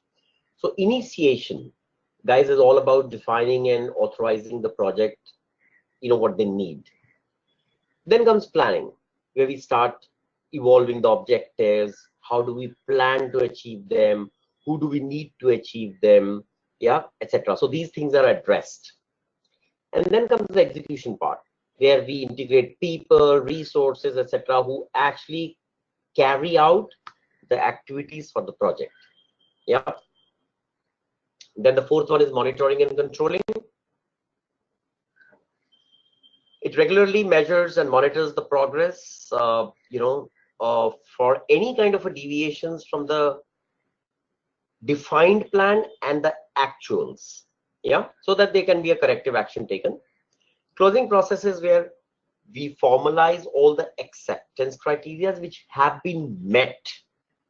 All right, and then we gradually bring the project to an end. Typical definitions of groups. Let's see how the process group interacts. So guys, very nice view actually. So if you see how initiation group starts, goes to a level and slowly come down within a defined period of time. And after that, the planning part starts just a little bit after the initiation of the process part. Yeah. And it starts growing, and planning goes obviously a long way, almost till a larger part of the project, because planning keeps evolving and re-evolving. Yeah. And then the execution starts. This is the curve for that, right? A little bit. So guys, it's obviously hinting clearly that we are not going to wait till the time entire planning happens and then execution starts. Execution starts immediately when the first draft of a basic plan is put in place. Yeah. And then the execution starts. Okay. And then if you realize, monitoring and control is actually right from the beginning. So what does this slide show you? It shows you guys that these phases are not sequential. Some part of the process group starts actually quite early. Now you might envisage that monitoring and controlling is typically monitoring and watching over the progress of the activities within the project and the deliverables and outcomes. But the fact is that monitoring starts actually, to be honest, a little bit even beyond, just in parallel, actually, very close to your planning process. Because when you say, I want to establish the project management office within the initiation phase, then some kind of monitoring has probably already begun. Some kind of a control process group has already begun. And that's why the inception of monitoring and control actually happens to be maybe even slightly before your planning part, or probably just in tandem. It's only the closing part which actually starts a bit beyond the midway part of the project, because some some activities which had begun initially also start ramping down much before the closure. So who caters to that is the closing process group. Yeah. So basically, typically, the crux of the slide is, guys, that different processes are needed at different times. A project can actually start with very little activity. Yeah. As more project comes to life, more and more tasks are executed and more processes get added on. So this is the graph from the inception to the termination. Okay. Okay, I think that's quite difficult to read.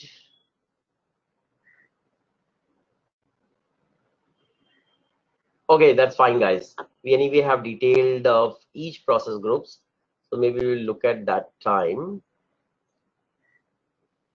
Okay, so let's start looking at it in a little more detailed manner. So project management process maps.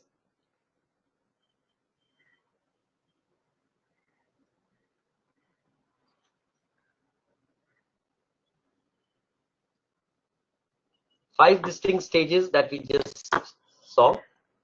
Okay, first guys, look at the phase one, the identification part.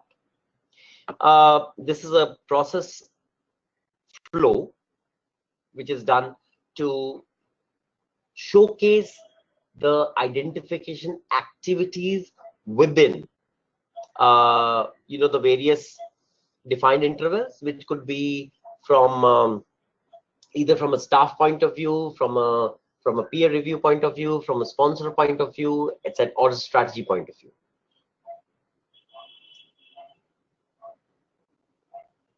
Okay, so where do we start from? Project identification starts, a definition for the project is prepared, it's either reviewed or there's some kind of amendment, and finally, till the time that we are able to conceive the basic definition. When I say definition, it's not of the project, but of the various requirements within the project. Eventually, guys, this is more from a statement of work perspective. Yeah.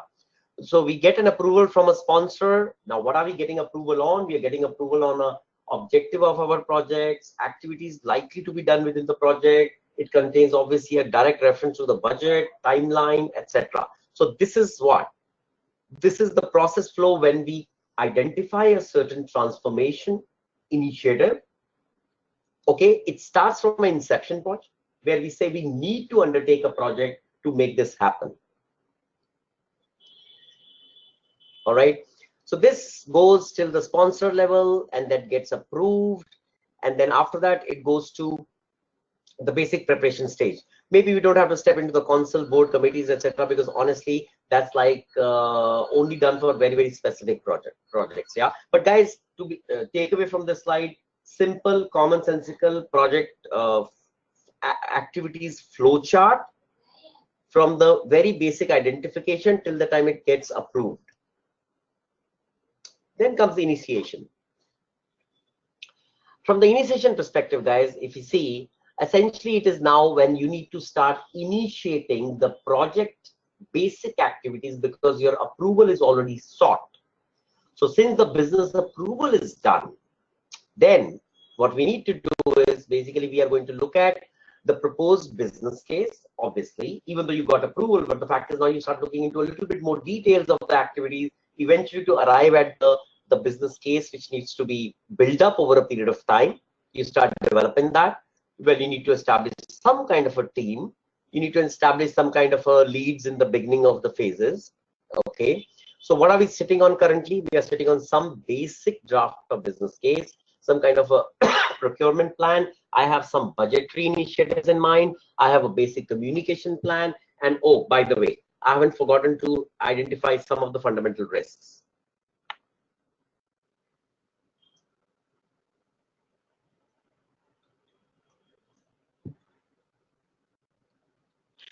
Okay, so each kind of activities, guys, of course, goes for its own approvals, reviews, etc. Because remember, once you got a sign from the sponsor on the statement of work and from the client on the contract, that is when you started building the detailed business case, etc. Yeah. So remember, this is the very what we see here is nothing but a very initial stage of business analysis. Because if I took at it from a face value, I will say that it's a project which is going to kick off and likely that we will hit the business analysis stage one. Then we go into design, development, etc., right? So right now in is the basic stage. To be very honest with you, you may be the project owner or the project manager, but some kind of a business analyst has already started stepping into the project as well. Because if you see the proposed business case, either it is a very raw stage, so maybe you are pulling it up yourself, but if it has anything to do with some of the initial very high level view of requirements, then I would suggest that the BA is already in. All right. So, okay, as it carries forward, logical, and this is something which we have seen in our topic called business analysis, planning, monitoring, mission, and vision stage, right? That is where your business case, your basic budget, risk, communication plan starts getting devised. right? And then of course the bottom activities are only for approvals and reviews, etc., and all that. Okay, and this whole thing gets, after the approval, gets handed back to the project manager. So what is one of the things here, that you sought the help of a business analyst, from a staff zone, this perspective, where you engage with the business analysis to at least carry out the fundamental activities. And of course, guys, important for you, you are heavily engaged with the business analyst at this stage.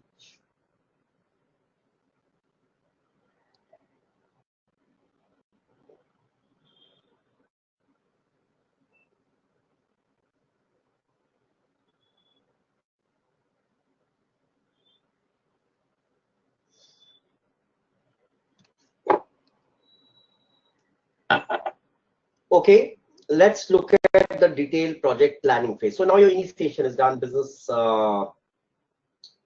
budget, some definite good ballparks of budget are definitely in place, otherwise you wouldn't have got sponsorship.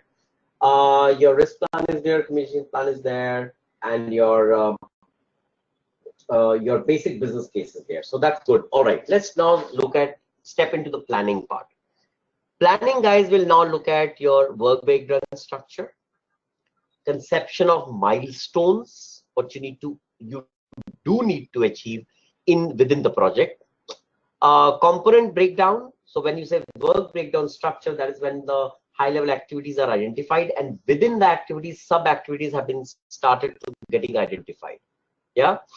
So that basically leads to some kind of a project narrative. Project narrative is nothing but some kind of a flow which you have already established in the project, which means some setups have been done, some key team members, etc., have been identified, some milestones, etc., have been already looked at. Now, keeping in mind that your scope part is definitely clear, because otherwise you wouldn't have been able to build up your business case. Okay, so this whole thing, guys, leads to a detailed project plan. So eventually, detailed project plan is the outcome which you expect from project planning phase. And when you hit the detailed project plan, that's what is significantly important artifact of a project. Why? Because the detailed project plan has all the details on the project's scope, timeline, activities, budget, project management office and tools to be used, project management approach to be used. So for example, if it is an agile project, by now you should be able to come out in a detailed project plan approach in terms of your when and how you plan to do the the backlog part, which is a sprint 0 planning, and then when you intend to do the sprints part, how do you want to constitute the team, what are the likely skills you need, etc.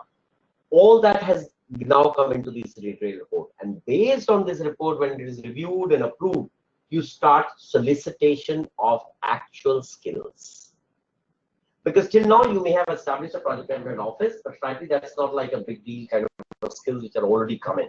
Yeah.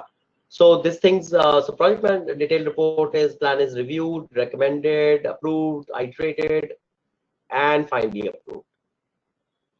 All right. And then it goes to procurement. When I say procurement, it's basically now the procurement can either look at the right vendor who can implement this project, or the procurement department can look at the right skill sets which can help the project manager to accomplish the project. Okay.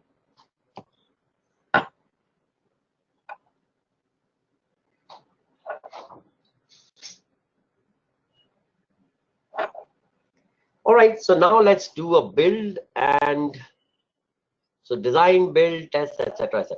Now, because that's the project implementation part.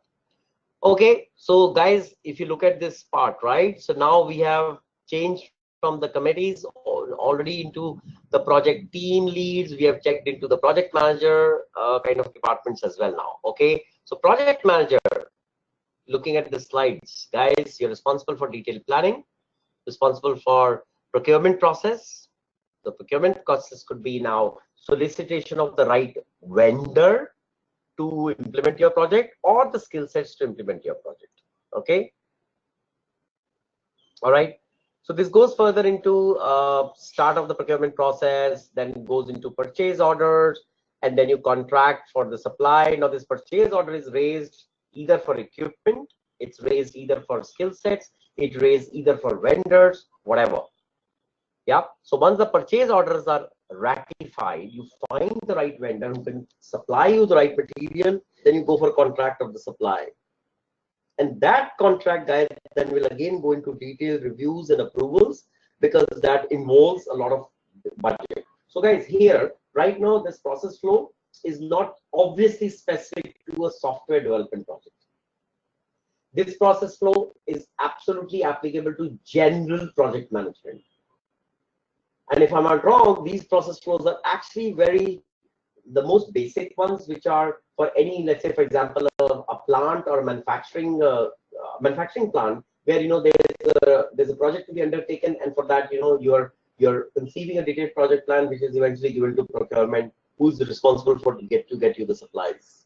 Yeah, so this is definitely not a process flow for a software development project. But to be honest with you guys, it doesn't matter, because frankly, just the terminology changes a bit, but otherwise the process flow of project initiation, project planning, and eventually project implementation doesn't really change too much. Okay, so all right, so vendors make the supplies, you have raised the invoices for the same, which has been further approved, ratified, etc., and then you pay the vendor for its services, etc. So that's the project implementation part. Because here, what was the whole project about? The project was about identification of a suitable material components which you need to generate the right finished products. Let's take products for a moment as an example.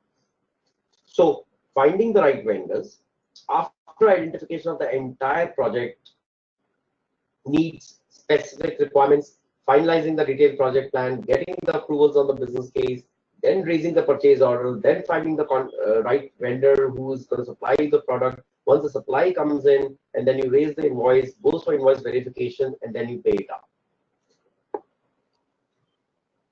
All right. So during this whole project, what did project management office do? Well, they did the right reporting at the right time. They generated the right reports. These right reports were supposedly which gave us a view for all the project progress along the way, all the project risks which were highlighted, all the financials which were generated, and that was basically the, and of course, any kind of an exception reports which may have gotten done as well.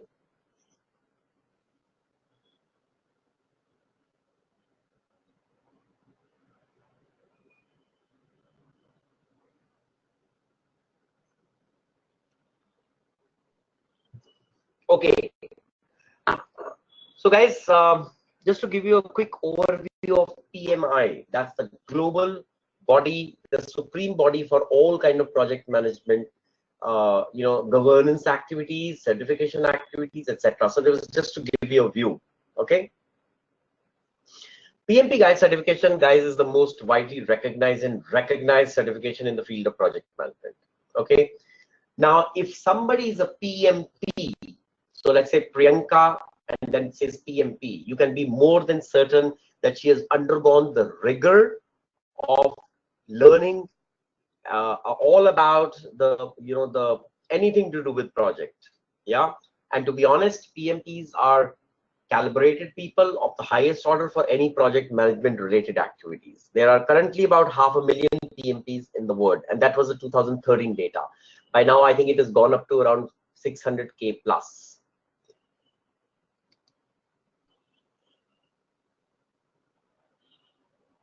Just to give you a little idea, guys, on various eligibility requirements to become eligible to give the PMP exam. Yeah.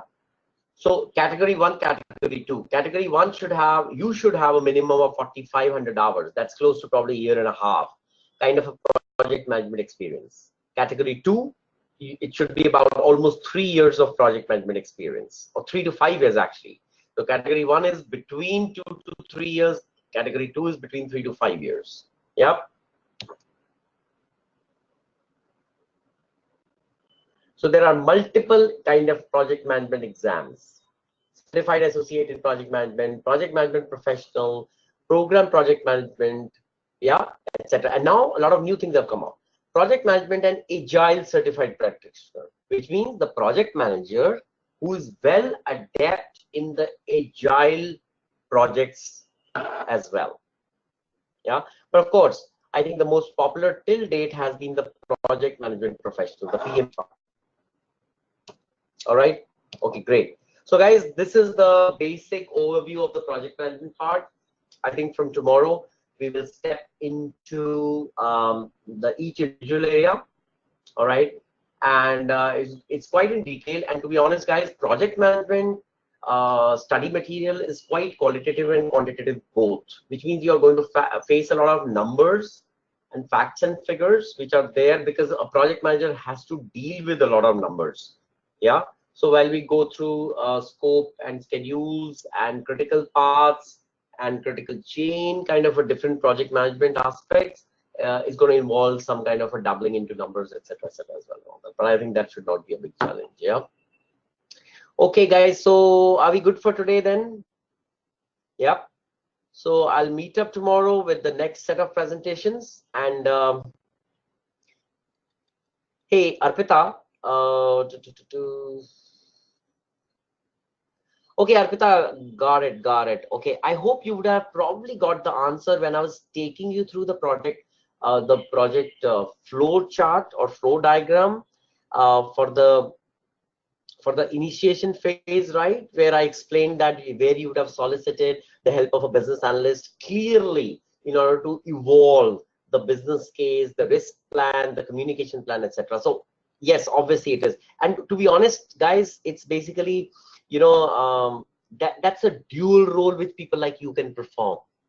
Yeah, so you can be a business analyst and a project management both. And to be honest, these positions are becoming, you know, fast and common in the industry today.